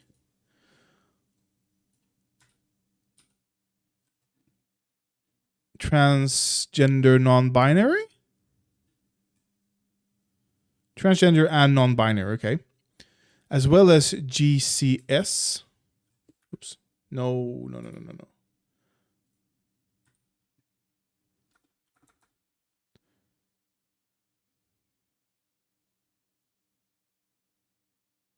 Gender confirming surgery. Overall, and specific procedures in specific populations is given. Range of estimated prevalence amongst transgender people in the USA. Transgender and non-binary identity up to 2.7%. Gender confirming surgeries overall is up to 35%. Okay, that's just how many trans men undergo surgery. No, because here we have genital surgery. I have no idea. Okay, whatever. Them get into like pornographic type stuff, because for the most part and for a huge chunk of it is it truly is just degeneracy. It's sexual degeneracy. It's kink. It's Give me the fucking I think a lot more has been conspiracy. exposed as in this thing Chris in particular, right? So here he has. Okay, sure. All right. So now let's just get into more of some of the controversy surrounding Chris in particular, right? So here he has a tweet. So Allie here, she tweeted this. She said, in a tweet that he just deleted, Chris from MrBeast, who recently announced he's transitioning to be a woman, says he likes this. All right. I'm not going to read this out loud, all this kind of stuff. And if you don't know what this is, essentially what that is it's drawings of anime girls that look like children, but there's often some sort of lore or backstory that says, oh, well, she's 1,000 years old, but she's So this okay, I've already talked about this in the last stream. Let me repeat. This is an obvious joke. Like, obviously this is a joke. There's nothing about this. Nothing gets my knob a cranking. Of course it's a joke. And the right wouldn't care, because they didn't, until he turned trans. Until he came out as trans, they did not care. Not one bit. But now he's trans, so now everything has to be scrutinized. Everything has to be assumed to be serious when it's obviously just a joke. This reminds me of the head of DC, the Suicide Squad. What's his name? The director, James Gunn. This reminds me of the James Gunn controversy, where he also made edgy, obvious jokes, and Mike Cernovich, that's a name I haven't heard in a long time. Mike Cernovich decided these are serious and therefore he is cancelled. They love to cancel people whenever they can benefit from it. Why am I not hearing it? Why did I mute? so she forever looks like a child, and not even so he said here nothing gets okay. C2 thinking like some. Why are you afraid to say lolly? I don't get it. Okay. That is very, very disturbing. They're not even gonna acknowledge the possibility of it being a fucking joke. And here you'll see too, he made this video that someone tweeted this and it said, Chris, don't you identify as an attack helicopter and have always dreamed of dropping hot, sticky... this is just... Loads? Just kidding. This is hard for me to read because it's just gross. On foreigners over... Talk about being a sensitive snowflake. The oil fields, and I'm having plastic surgery to attach a rotor and a 30mm cannon, this, that, and the other. Okay. An attack helicopter. So this isn't one thing that does make me feel like a lot of what's going on with social media in general and people getting a lot of attention on this. I think a lot of people are doing this for attention as well. And the fact that, how do you go from making... Oh, yeah. You're taking HRT, going under surgery just for the attention. Most trans women do not get the attention. Chris, who is part of MrBeast, has enough attention. He didn't do this for attention. He didn't declare it. He was asked about it, and he explained why he looks the way he looks today. That is all. There's nothing about him wanting attention here. He didn't need it. This to identifying as helicopter. Ever since I was a boy, I dreamed of as soaring transgender, over the you know, fields, dropping hot, sticky loads on disgusting foreigners. People say to me that a person being a helicopter is impossible. I'm having a plastic surgeon install rotary blades. 30mm. So yeah, he's mocked the transgender community before because, I mean, it's easy to make jokes about it. We know just how outlandish and absurd a lot of this is. And people want to call me transphobic all the time. That's fine. Call me transphobic. I don't care because... because you are transphobic.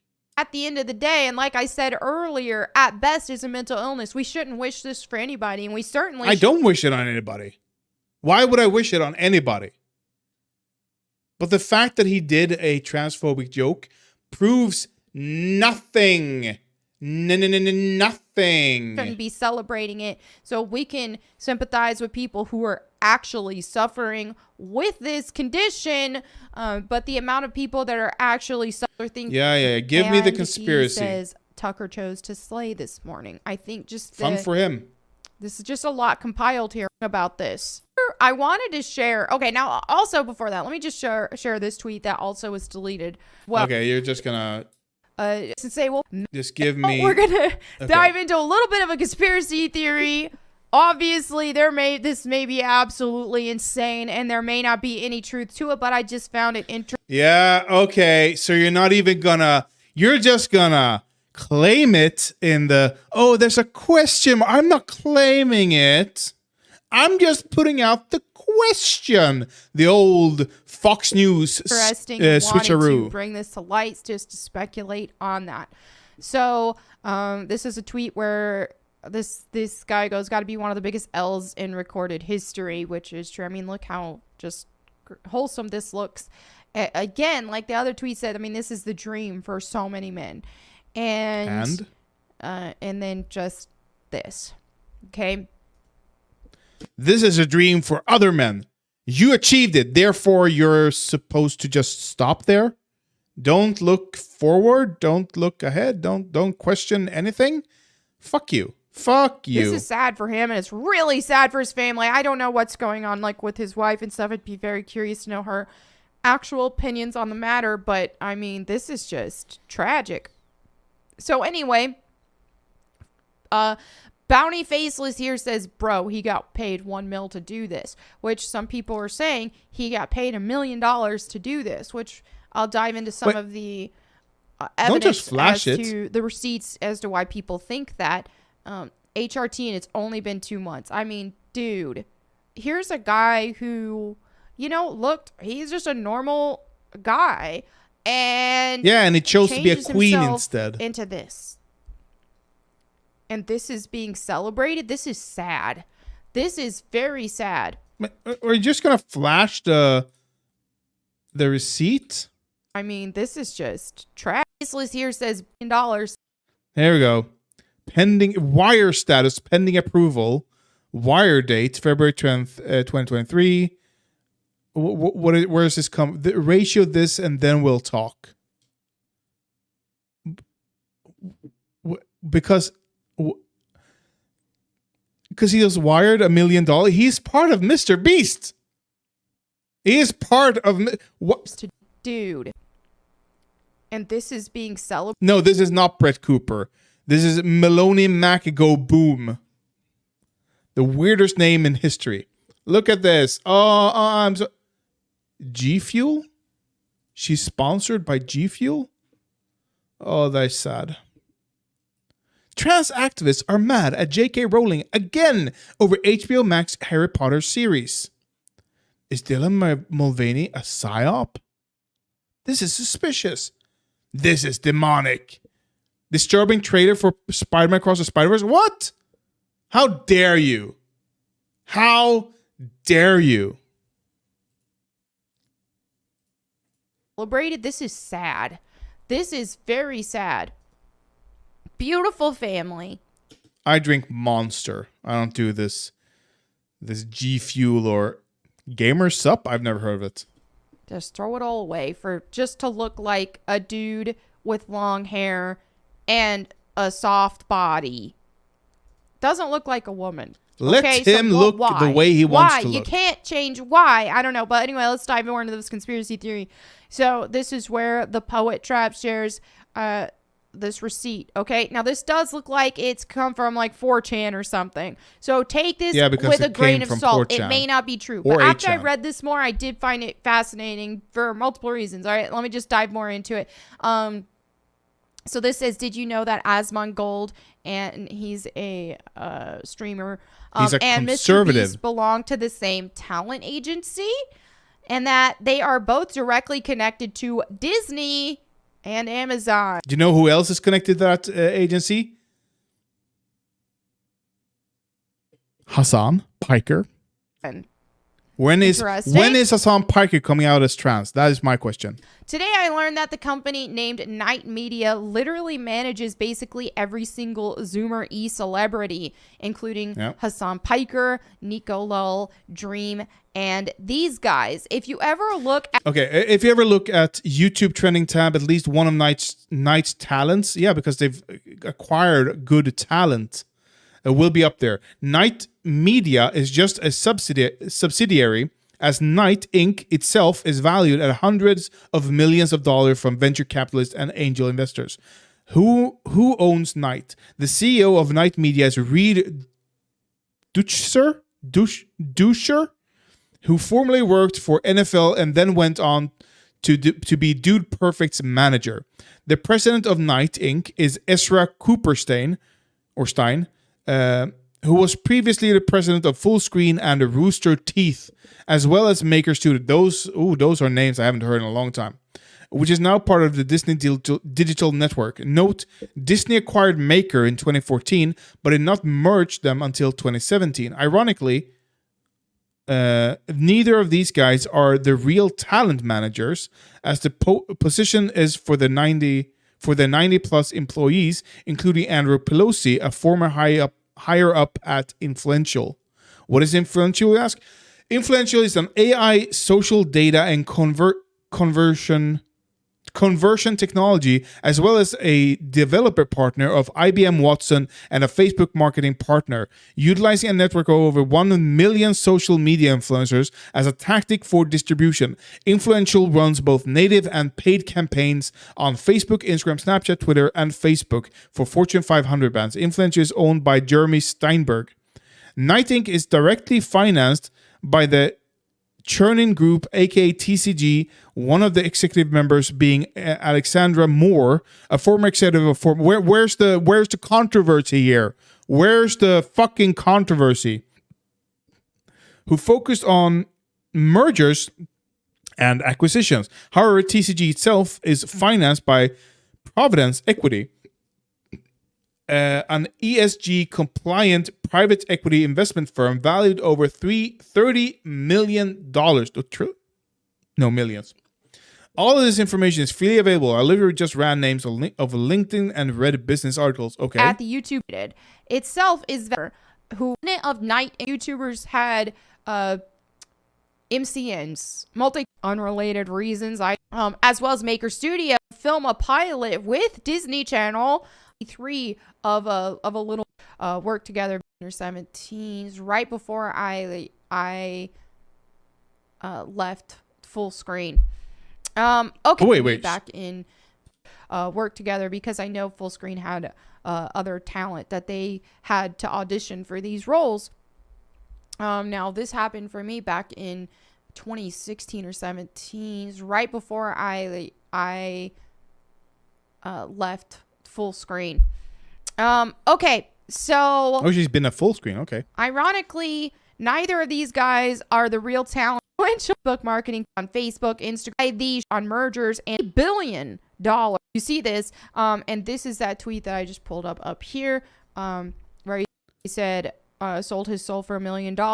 So as you can see in this tweet, there are no like she's putting up dots, on the whiteboard. Or not the on the pinboard. Pinboard conspiracy. Like she's putting up the dots and she's talking like a crazy person, but there are no lines in between anything. Like there's nothing connecting anything from anything else. He's replying to somebody who probably had something negative to say about him, and he says, ratio this, and then we will talk. And this was a screenshot of a bank wire sent to him.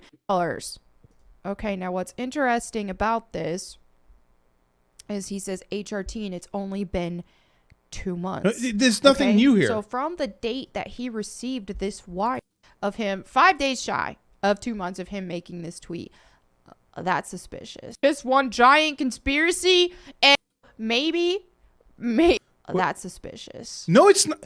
Okay, so he's part of Mr. fucking Beast. There's nothing suspicious of him getting $1 million. That is a drop in the bucket for these guys at this point. Maybe this is just one giant conspiracy and there's no truth to it, but it's definitely suspicious. It definitely does make me wonder a lot of things. I know there's no you've insinuated a conspiracy. You've talked about a conspiracy. You have not even provided a shred of evidence for a conspiracy. You've said something over here, conspiracy. No. Having been involved in the content creation space as long as I have, and seeing how there are definitely ties between some of these companies, it's definitely worth pondering. And people might be like, what is the motivation? What is this, that, and the other? I mean, dude, we know already just the corruption that's going on in Hollywood and the music industry. A very... Prochi? Welcome, I think. Satanic, right? And they're pushing these kind of ideologies to people. Why wouldn't? Okay, why wouldn't the powers that be, the evil forces? Here's why wouldn't Satan now? want? Now we're coming to the actual conspiracy theory. It's evil forces. It's supernatural forces pushing this on people. Hands in YouTube, and content creation has blown up to such massive proportions that it is right now. If we already see Satan's influence in Hollywood and in the music industry, of course it would. He would have his grubby hands involved in YouTube and all that as well. People want to call me crazy, you know. So you put up the $1 million over here, and you put up the HRT tweet over here, and you can connect. Okay, so this is a timeline, 2 months, and he mentions 2 months here. Suspicious. Ooh, $1 million. Okay, so and then you go, okay, what is the influence here? And she draws the line. Satan. It's Satan. It's supernatural. It's religious. Of course, it's always just religious. Oh, that is, by the way, why they do not like trans people. Because trans people are, in effect, they are proof that God makes massive mistakes. Not just small mistakes. Not just like we have sinned, so there's issues. No, mistakes with the soul. That is what they're afraid of. Call me what you want, but we truly are in a battle against principalities, evil forces. This isn't just a she's schizo, thing, right? This is schizo posting. So I absolutely believe that there's a huge demonic element to the transgender ideology. And I do think it's being pushed on people. And what a better channel to push and promote this kind of stuff. They didn't promote it. He just explained why he looks so different.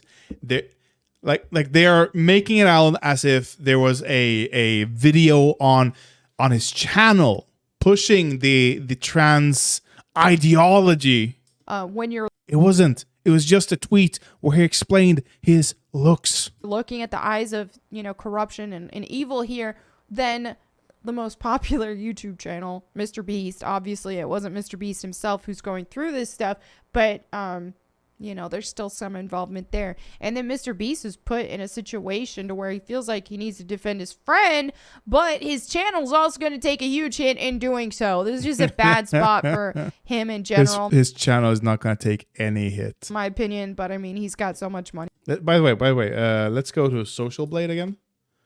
And MrBeast.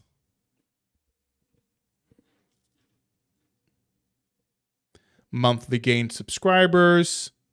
Oh, still 1 million gained subscribers. Last month. No, views. Video views. Okay. So, 946 million views last month.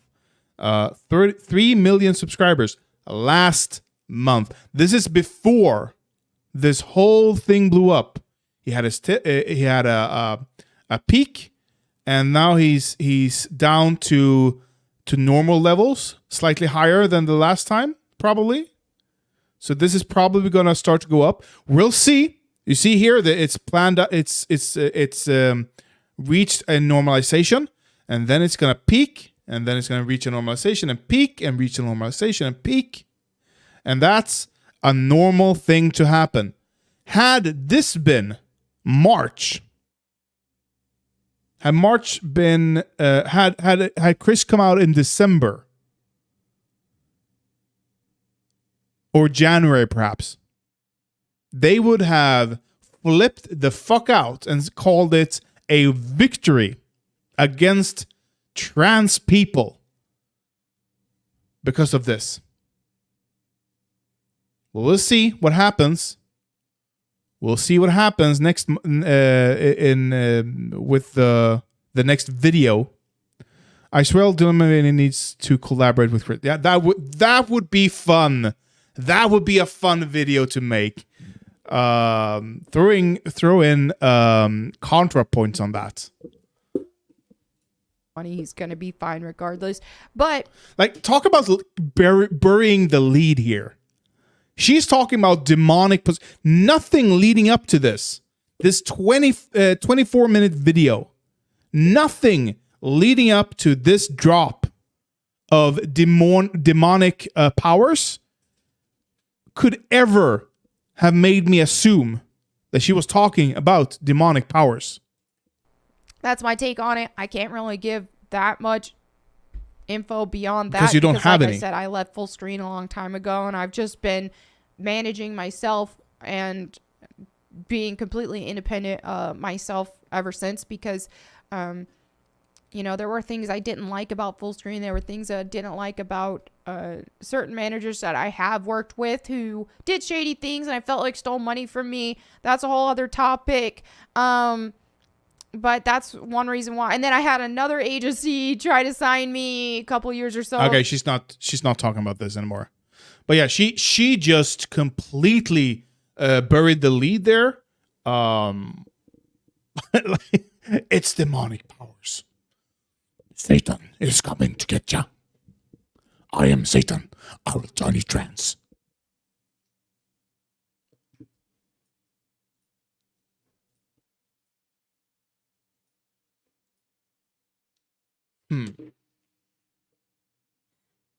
I was thinking about doing a game stream where I play some Super Mario.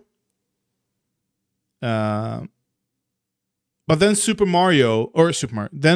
Nintendo went on a ban happy streak where they attack people who just have gameplay, like nothing.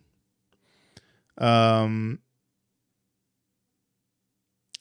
since I would emulate the game, and I don't have the cartridge here to prove that I own it, I don't think I should stream it. Like, I feel like I would have to show the cartridge on in my possession before I stream it. Do I? Or do I risk it? Maybe I risk it.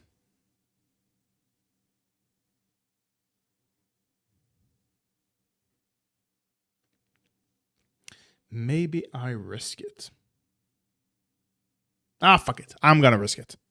I want to play some Super Mario. I have been playing Super Mario Bros. 3. And we're talking... I'm not modding, which is fucking stupid. I buy the game and I can't mod it? Really? I own the game and I can't do whatever the fuck I want with it? Reselling, I completely understand. Modding? Fuck you, Nintendo. Fuck you. But yeah, I've been playing Super Mario Bros. 3, which has been a lot of fun. But I suck at it. I haven't played this in 10, 15 years probably. John Deere tractors, yeah. MacBooks, cars in general, I believe, the modern cars, they are not Tesla, for example. They do not allow you to modify it at all, which is, again, fucking stupid.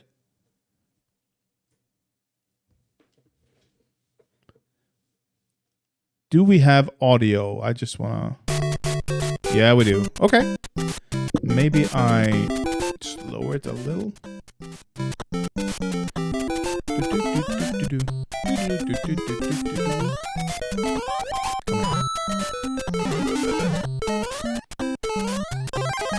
Like, I've always just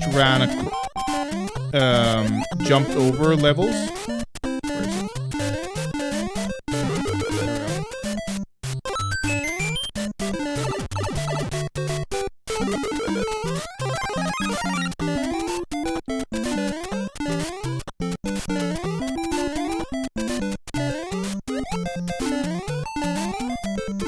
Yeah, boy. I am not a speedrunner of any sort. Like I said, I suck at this. I used to play this like every single day at one point, probably. This Battletoad, that was my jam.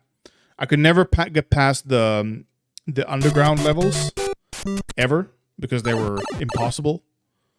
And then we played Ghouls and Goblins. Isn't there a mushroom? Yeah, it is. Give it to me. Thank you.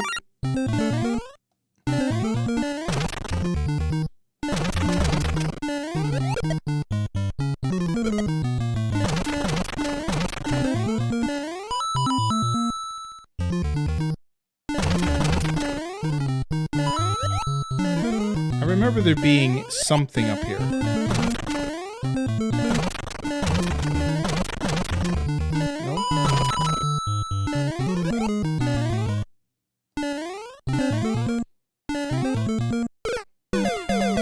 What the fuck happened there? What the fuck happened?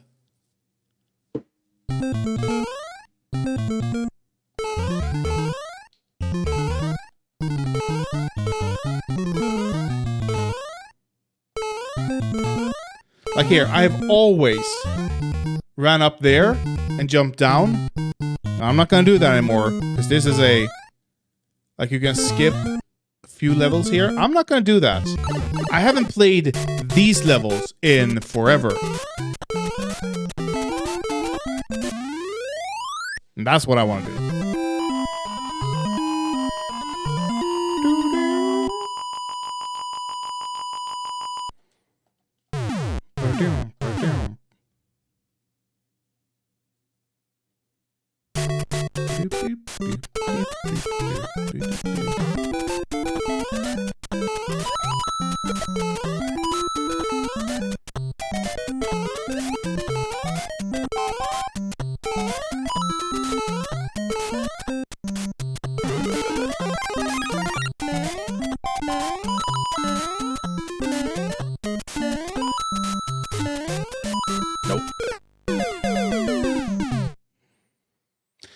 That's what happens when you try to rush it. Every goddamn...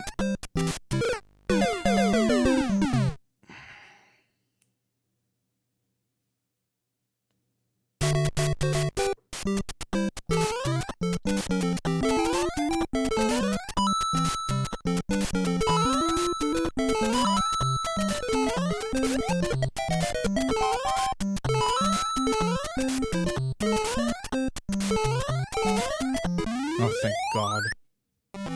Like, one thing I realized when playing Super Mario Bros. 3, the levels are really, really short, actually. Like, each individual level is really short.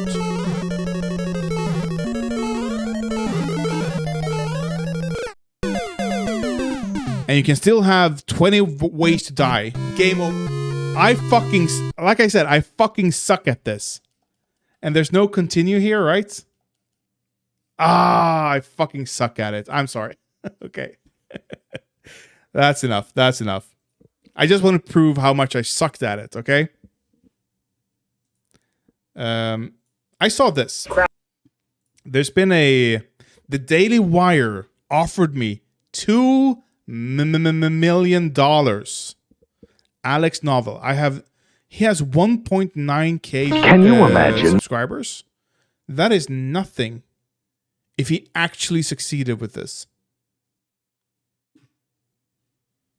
The Willy Wonka of rolling papers. Pretty much.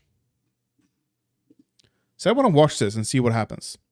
Crowder came out the other week, and that's a very, deep division there, which is sad. But, Tim Cast or whatever else, we're very, we're friendly with them. They'd come over here and hung out. So I think more we compare ourselves to, how do we beat the New York Times? How do we beat the Washington Post? That's really what's on our gun sights. What's the deal with technology companies lately? The tech industry, once looked at as incredibly profitable and viable, has mutated into a late-stage capitalism dystopian nightmare. The tech industry usually leads the way when it comes to growth. Lately, though, it's been laying off people at a much higher rate than the rest of the economy. Mark Zuckerberg announcing another round of layoffs. I take full responsibility for this decision. In the past 6 months, we've seen mass layoffs at companies like Amazon, Twitter, Meta, Google, Microsoft, just to name a few. And while the prospects for those who were let go from their cushy jobs as video producers are looking increasingly slim, there does seem to be one media company standing unshaken by the financial woes of the streaming wars. The Daily Wire here seems to be the public enemy.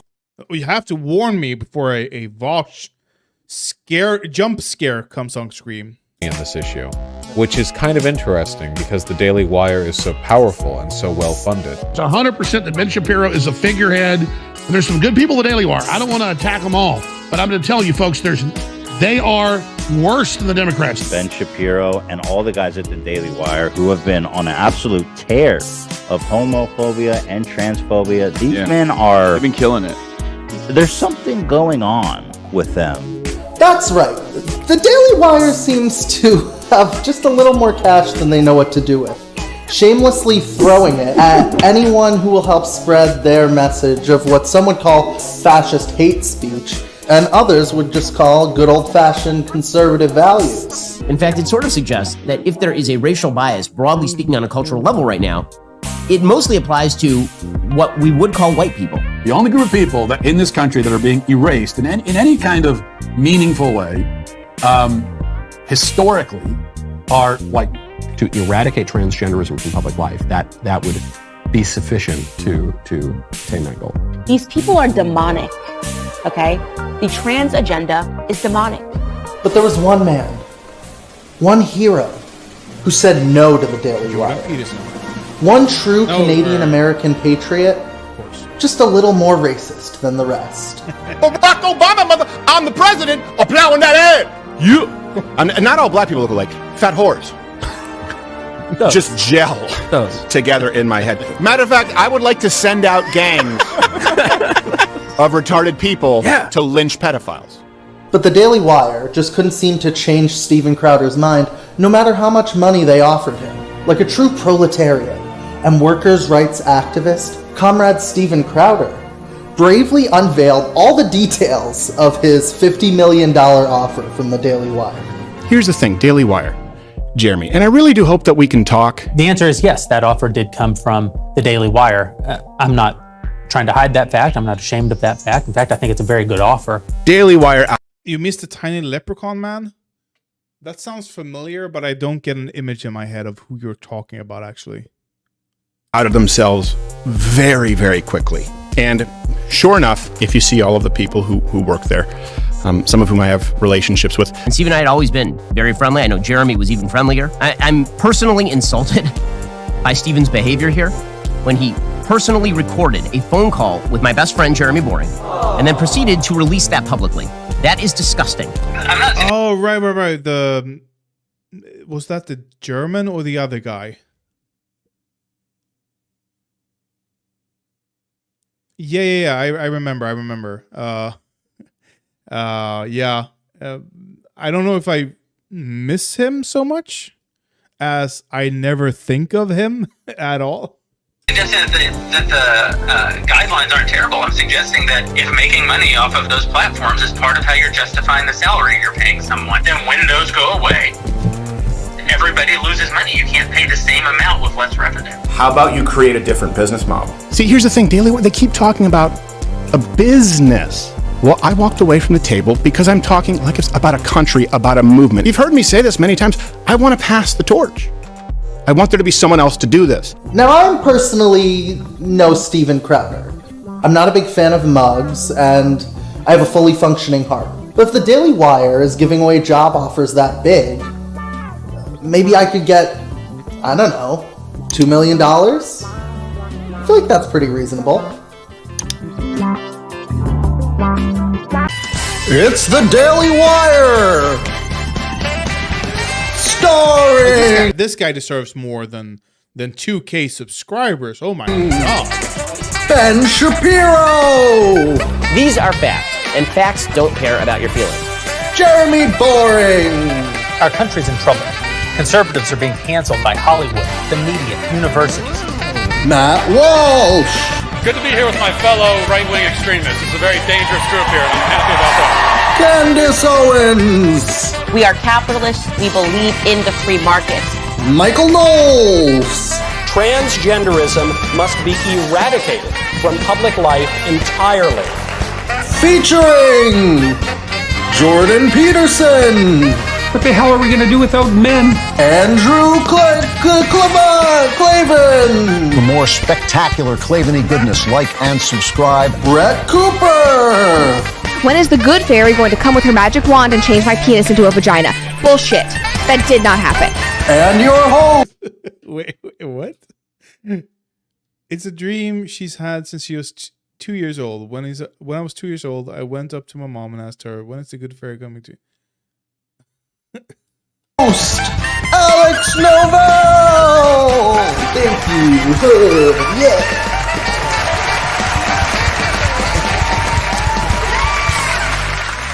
Now, before applying to a job, I think it's important to know exactly who the Daily Wire actually is.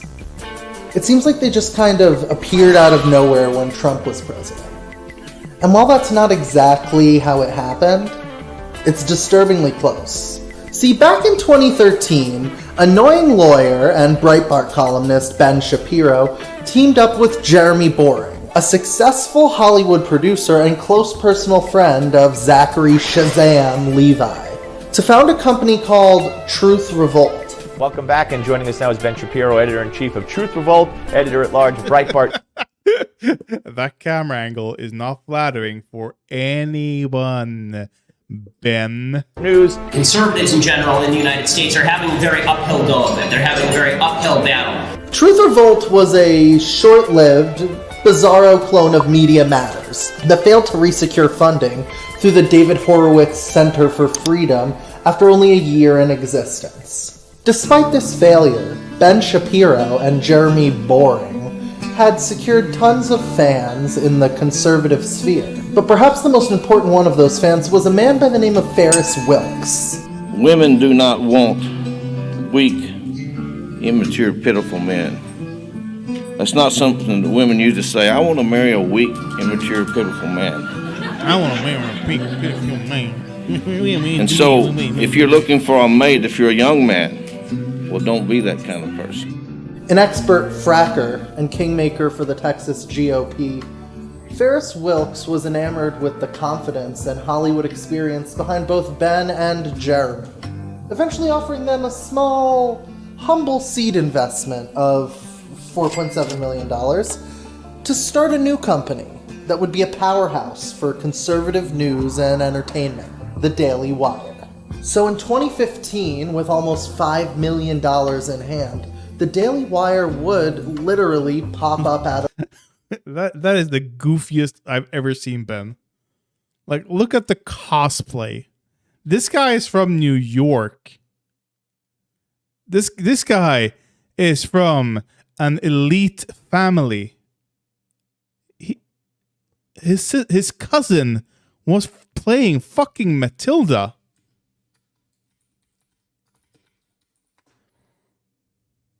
Mara Wilson. Ben Shapiro.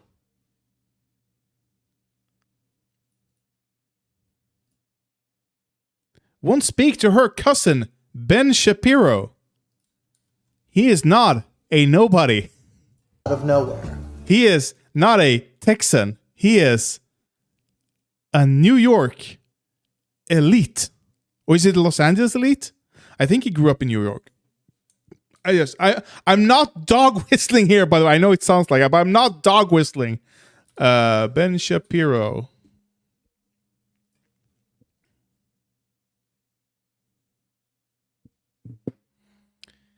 Okay, Los Angeles. Sorry, he's a Los Angeles elite.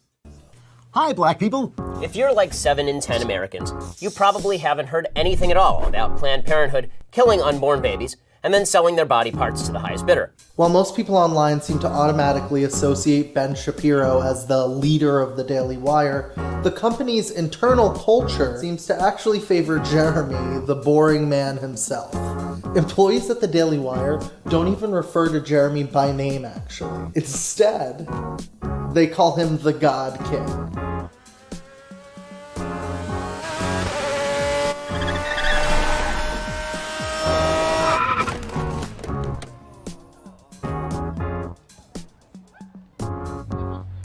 Do you remember when there were 2 genders and only 1.5 of them had to shave Wait, that was the intro? I don't remember that. their mustaches? Oh, hi. I'm Jeremy Boring, CEO and God King of the Daily Wire. Why is it that guys like Jeremy Boring or Elon Musk want so desperately to be liked and praised by either like their employees or people online? So now that I've done my research and feel excited about my future employment, I can finally apply.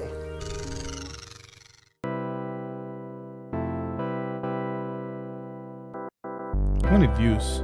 The questions on the job 1.5 application to the Daily Wire are super normal. Questions like, the Daily Wire is one of America's fastest growing conservative media companies and counterculture outlets for news, opinion, and entertainment.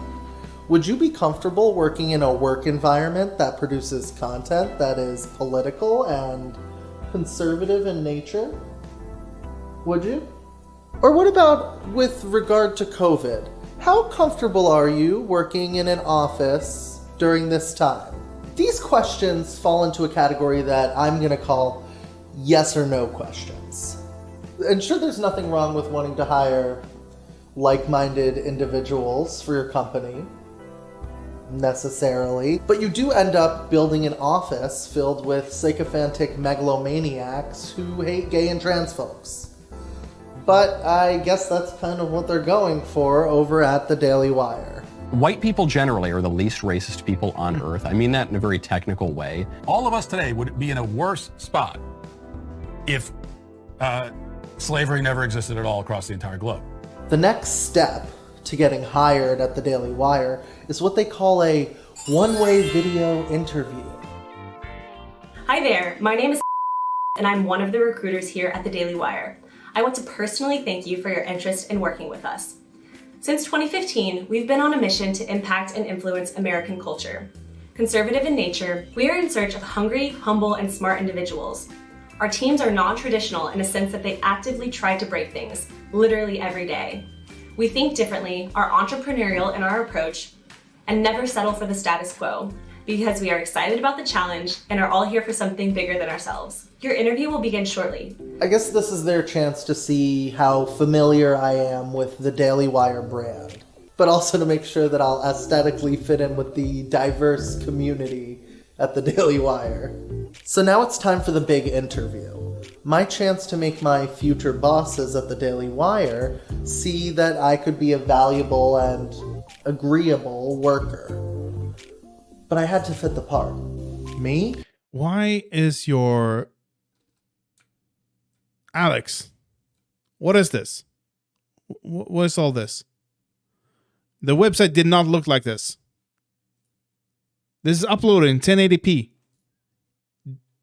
I can forgive the you looking a bit blurry because you probably don't have a good camera. I can forgive that. Only 1.9k subscribers. That is fine. This? What is this? agreeable worker. But I had to fit the part. Me? Look at me. I could never pass for an alpha male conservative. Or could I?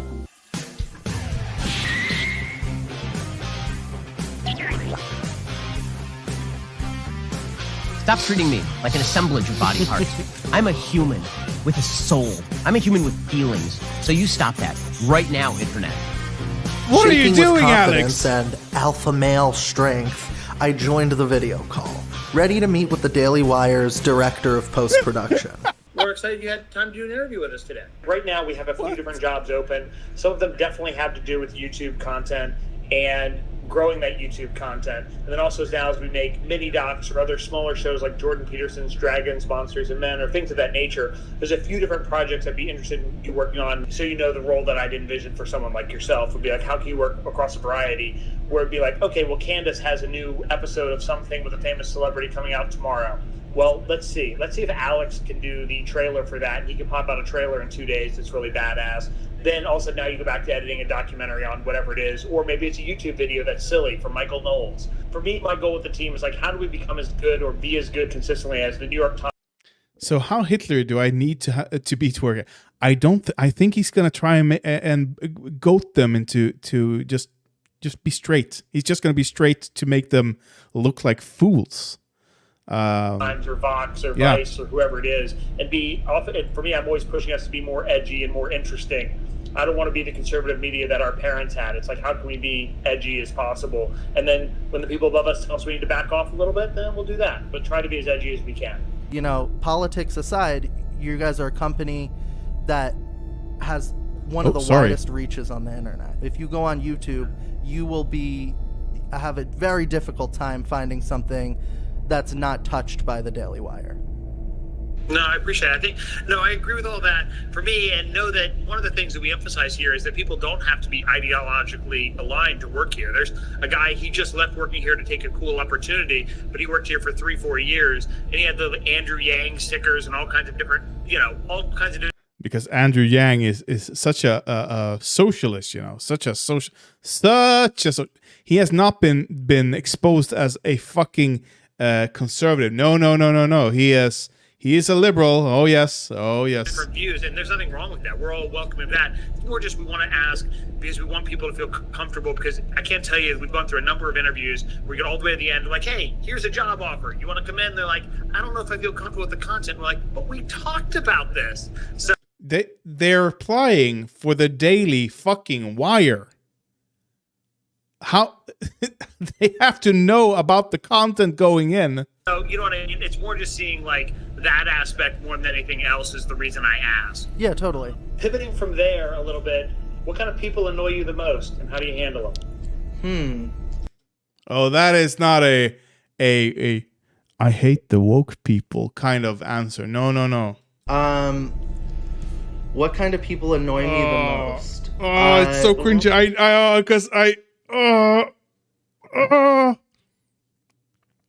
I know what you're supposed to say, but I would have such a hard time just saying it.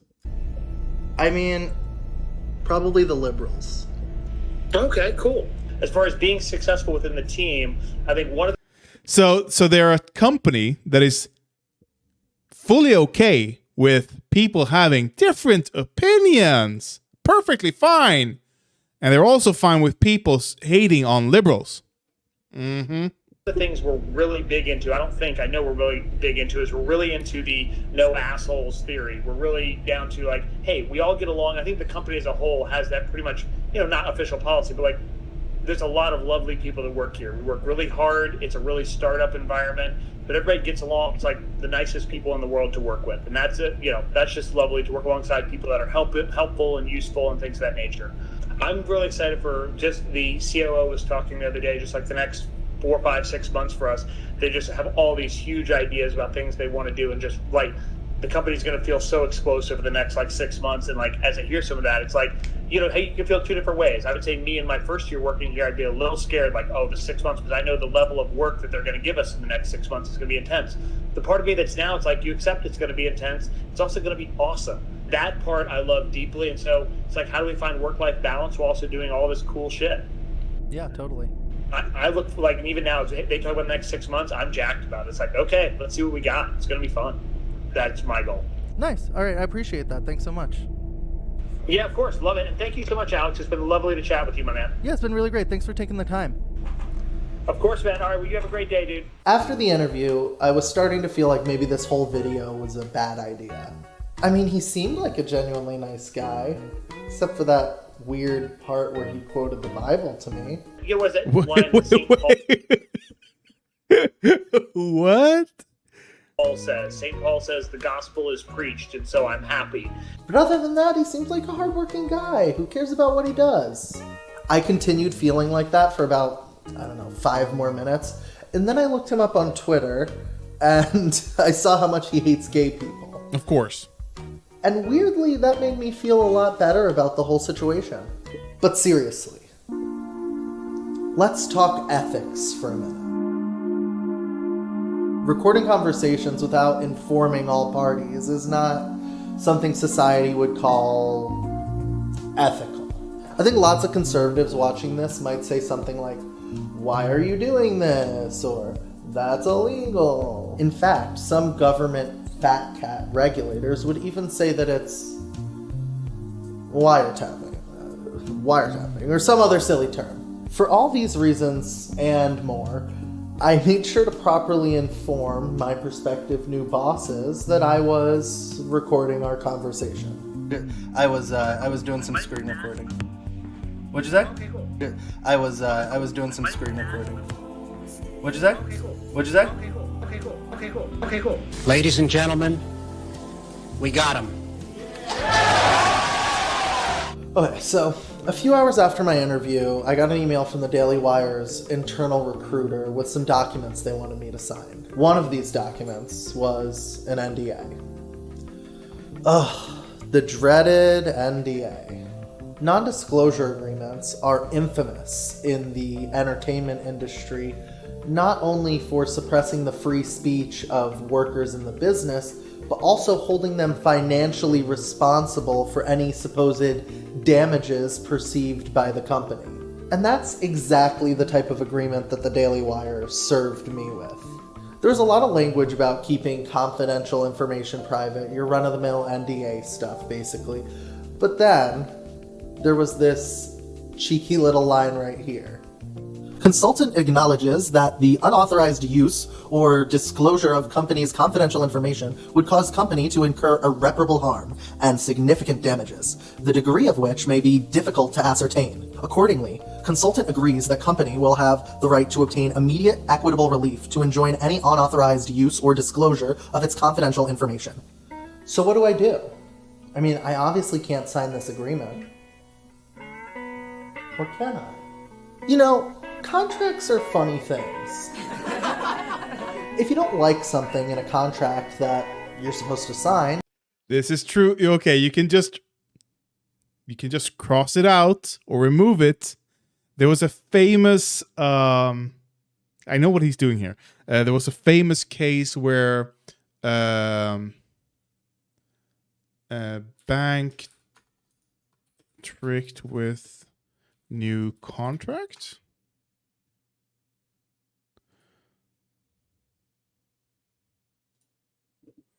Russian man turns tables on bank, changes fine print in credit card agreement, then sues, now settles.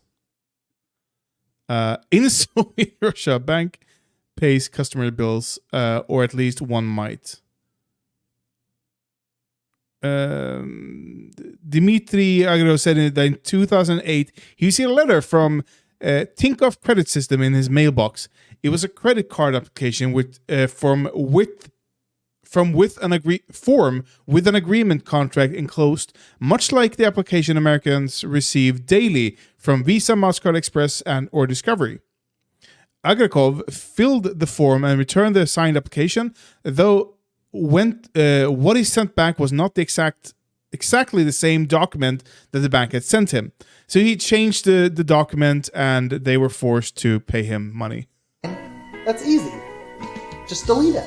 So, I deleted all the language mentioning disclosure in the non-disclosure agreement. The way I see it, from a legal standpoint at least, if they were to, I don't know, sign this contract and then send it back to me without noticing any of the changes I made, that would be really beneficial to my whole right to make this video situation.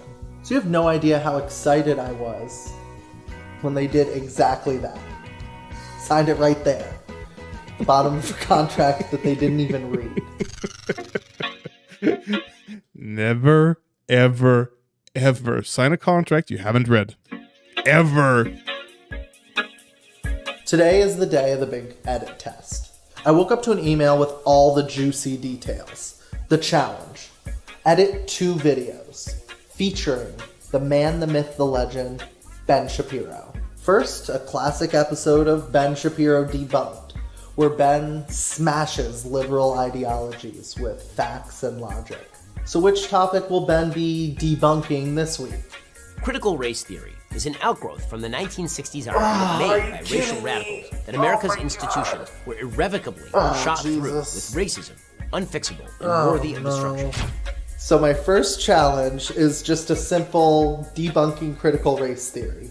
How long do they want that in? 3 to 4 hours? Okay. This is definitely worse than I expected. Ideals laid forth in the Declaration of Independence and the Constitution were not only not rooted in racism, they were ringing rejections of it. Oh, brother, this guy stinks! Great. So now that we've debunked critical race theory, now it's time to move on to the second edit. This one's actually an easy one. Ben Shapiro reacts to woke TikToks. Okay, I think I've got something, but I don't know if they're gonna like it. Huh? Huh.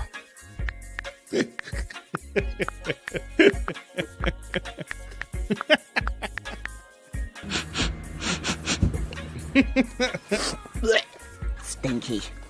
Well, either way, I don't have much time left, so this is gonna have to do. Why? Okay, so here a few things. After the nearly 9-hour edit test, it was clear how an uninformed person who watches Daily Wire content all day could be easily swayed by someone like Ben Shapiro.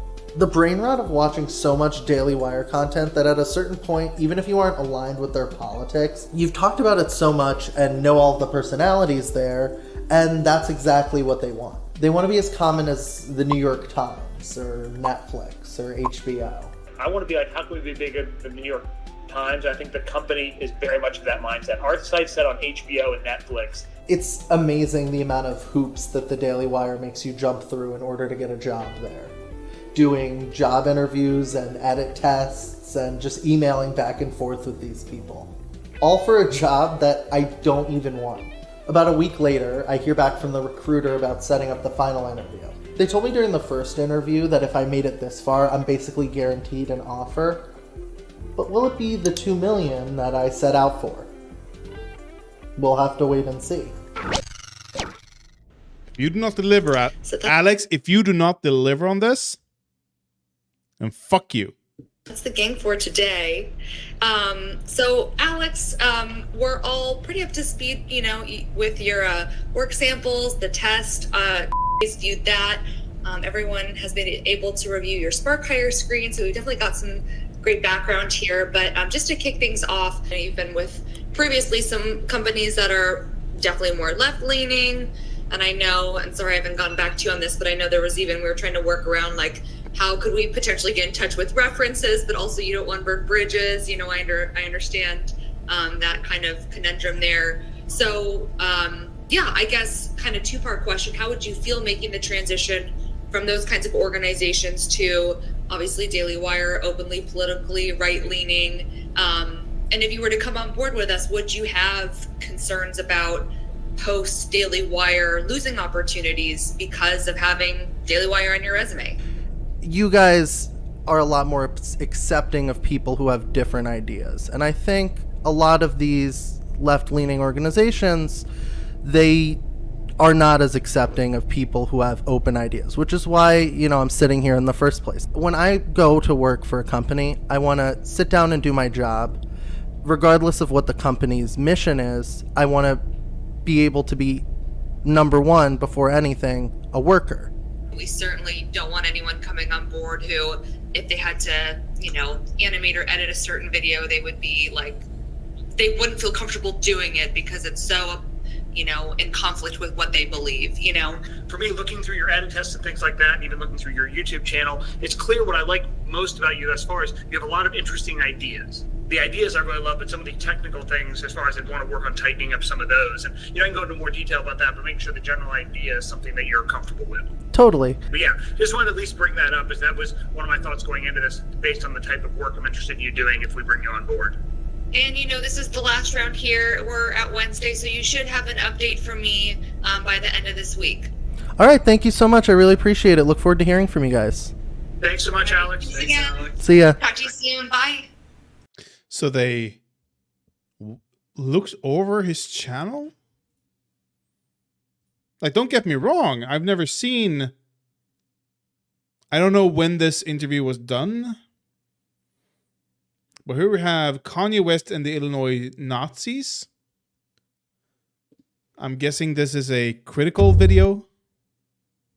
All we have... do we have anything else? Here are some older videos. Maybe he curated? Maybe. But no, I think... Yeah. Okay, maybe this is just Alex's coming out story. This is how Alex decided to come out to the world as a left-wing content creator. So despite telling me that they hated my YouTube videos and thought they were badly edited. Even in watching through a bunch of your YouTube videos, some of them they feel a little baggy and they need tightening up, or parts here a little cleaned up or here or there. Like the one about the guy with the burningers and things like that, the weed salesman, has a very Tim and Eric vibe. It has that kind of a vibe, I'm sure, on purpose, as opposed to a tighter, very strong thing. I still managed to get the job offer only an hour after the final interview.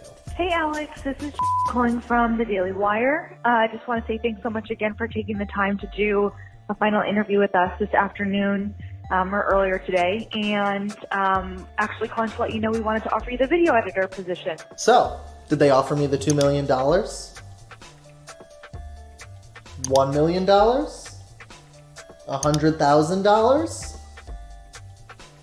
No? Lower.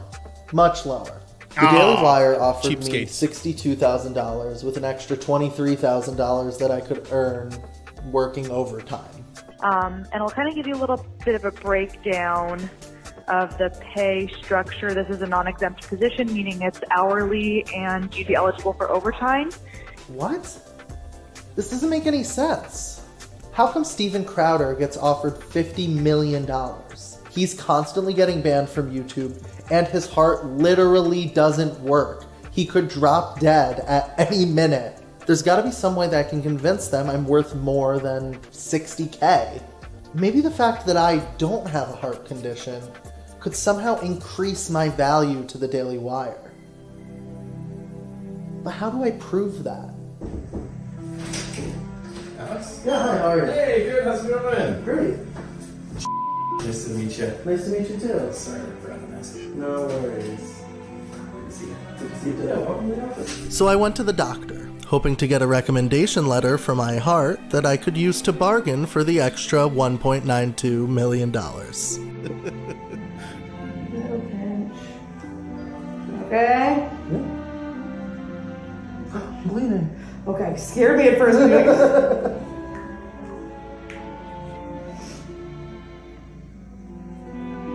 Are you comfortable holding it up like that? Is that okay? All right, great. You are all set. Awesome, thank you so much. Yep, you're good to go. It's nice to meet you.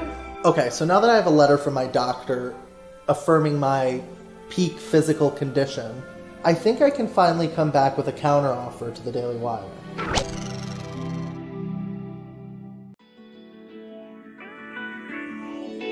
Hi. Thanks so much for the offer. That's so exciting. Unfortunately, the number is not exactly what I'm looking for in terms of base salary. But fear not. I think there's still a way we can make this work. Bearing in mind the fact that you guys offered Steven Crowder a $50 million contract despite him being a super racist and not having a fully working heart, I'm hoping that I could at least get a cool $2 million. So, iDubbbz, let's just iDubbbz new content cop. Let's just include this. Ian and a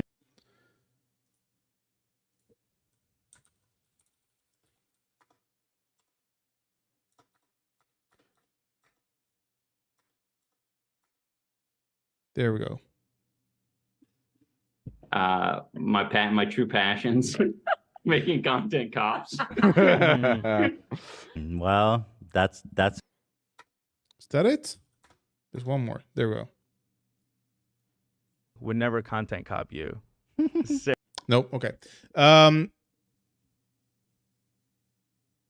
Stop calling who conservative, Aspie. The Daily Wire. So what iDubbbz has revealed that he's doing a new content cup. I do not think it's going to be on the Daily Wire. I think it's going to be on Krispy Kreme. Is that what it goes by now? Krispy Kreme. The Krispy Kreme creator clash. Froggy Fresh. That's the Froggy Fresh. He's going to do a content cop on this guy for sure. For sure. Because he canceled his appearance on Creator Clash. So, and people have been asking why, and he has been keeping mum completely. So I think the content cop is going to be on him and why he got canceled and stuff like that. So that's it.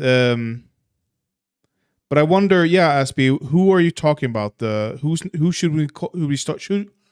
Oh my God, I can't speak. Who should we stop calling conservative? Because while I'm not a super racist and don't have as many YouTube subscribers as Crowder, I do have a fully working heart. I would be glad to attach a reference letter from my doctor, confirming the pristine condition of my heart. It seems like our numbers aren't too far off from each other. So I've attached my professional references along with this email. All the best. Sadly, a few hours after sending my counteroffer, the Daily Wire replied with a thank you for your time. It's the business equivalent of when Disney says have a magical day. Basically, go fuck yourself. The next day, the Daily Wire reposted the job on their careers page, a clear sign to me that they had to restart the hiring process all the way back from the beginning. So that was it. The jig was up, and it was time for me to move on. But what if I'm not quite finished trolling conservative media companies just yet? There is a deliberate and venomous anti-white campaign in our country, and it drives me crazy, and we shouldn't put up with it. It is evil from the pit of hell. Hello, Alex. Yeah, hi, it looks like it's just connecting. Oh, hi, how are you? Good, how are you doing today? Doing great, doing great. Cool, so you applied for the video editor position with Turning Point, correct? Yeah. Like, you know, we got a large variety of content. Like, we have a lot of story-driven content, but we also have a lot of kind of donor-driven requests, you know, things that can be simpler, not as exciting. Whether it's something that, you know, a donor requests, like they have an idea and they're like, hey, you know, it'd be cool if Turning Point would make this. And if it's something that, you know, agrees with our mission statement and something that we're excited about doing, we'll generally take it. I mean, we're competing with media in general, and like just the way that media has kind of been taken over by the left. Like there really isn't any sort of like well-known, I guess, or like any sort of like obviously leaning left or like obviously left voices that we're really competing with. It's mostly just kind of like just the grand scheme of media. And so really what we're trying to do is trying to provide an alternative that, you know, is pro-America, pro-freedom, everything that Turning Point stands for and what conservatism stands for, like trying to create a space within media that can, you know, like take back that audience and inject just like good values into media again. And that could do a lot of good. And I've seen it do a lot of good too. So, I mean, if we move forward, it'll be a second interview. Nice to meet you, Alex. This is going to be hopping in. Our last meeting just went a little bit over, which is why we're a little bit late. No worries, no worries. So, when you guys make like a video that gets requested by a donor, does that get delivered? Does that get delivered to the donor, or is that put out to the TPUSA channels? Like, how exactly does the distro happen there? Yeah, it just depends. Sometimes it's just for them, and sometimes it's just a doc we did. So like I got to work on 2 documentaries last year that were donor finance, which was one was Border Battle, and then the other documentary was The Great Global Reset with Jack Posobiec. So those are donor specific projects that would be distributed. I see. So it's interesting because it sounds like you guys kind of balance this. You're a content house because you're producing content for your own channels, obviously. But then there's also this other side of things where you're producing content that doesn't always go out to like TPUSA. Sometimes there's stuff that just goes like internal distribution almost. So what would you say like the ratio is of Turning Point content to like external distribution? Yeah, we're working on that now. I would say that we're going to be doing more 70-30. 70-30 of our own, and then 30 of theirs. But just like the Daily Wire, Turning Point USA turned me down. At the beginning of this whole process, I was hoping to just troll the Daily Wire a bunch and maybe mess up their hiring process a little bit so they'd have to spend more time trying to find someone and less time making hateful content. But to do so, I had to change who I was and even stoop as low as producing some of the content that I ride so hard against. So was it worth it? Yeah, I think so. In the end, I don't think any worker should be forced to work for a nightmare company like the Daily Wire. But that's not the reality for most people. Instead, you have greedy losers like Steven Crowder getting paid $50 million to do online racism, while everyone else is left squabbling for fewer and fewer jobs with less and less salary. I realized after getting these offers from the Daily Wire that I'd never actually turned down a job before. So maybe after watching this video, if you interview for a job at a company you actually like, you'll know that you're worthy and valuable. Or at least know that in a job interview, they want to hire you as much as you want to be hired.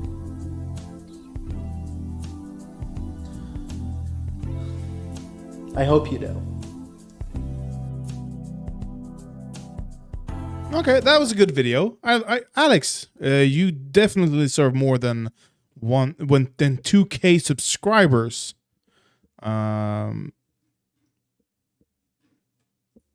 Amazing video. Blow up soon enough.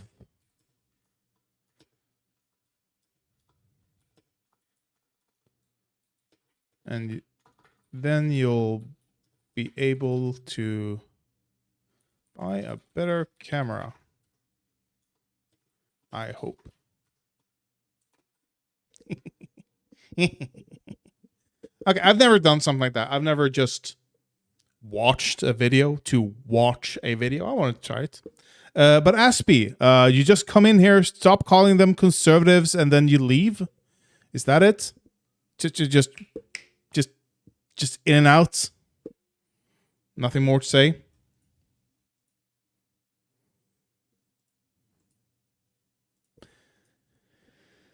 I'm gonna end it here. The anarchist too. I don't understand. Who are we talking about here? What is going on? I'm gonna see if I can't. Do they have a channel?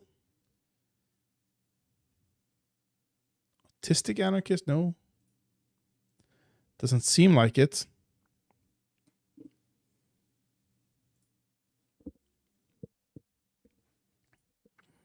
Oh well.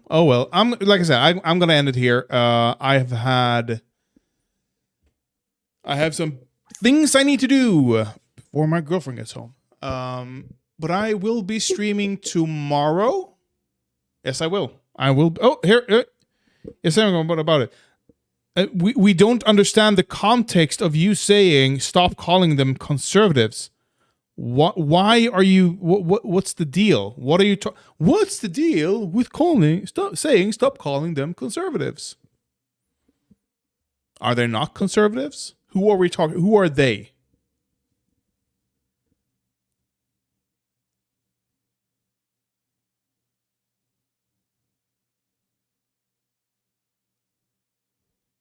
And then you go silent again. I'm waiting. I'm gonna end stream, but I am waiting for you to just give me the context here.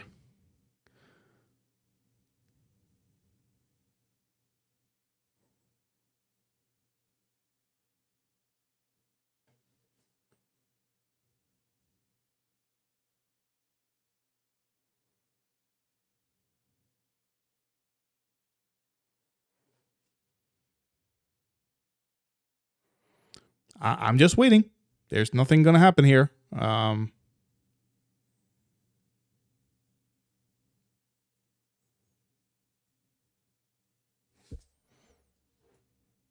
wish there was a way to see if you were typing or not. Because at the moment I'm like, are you even still there? Have you left?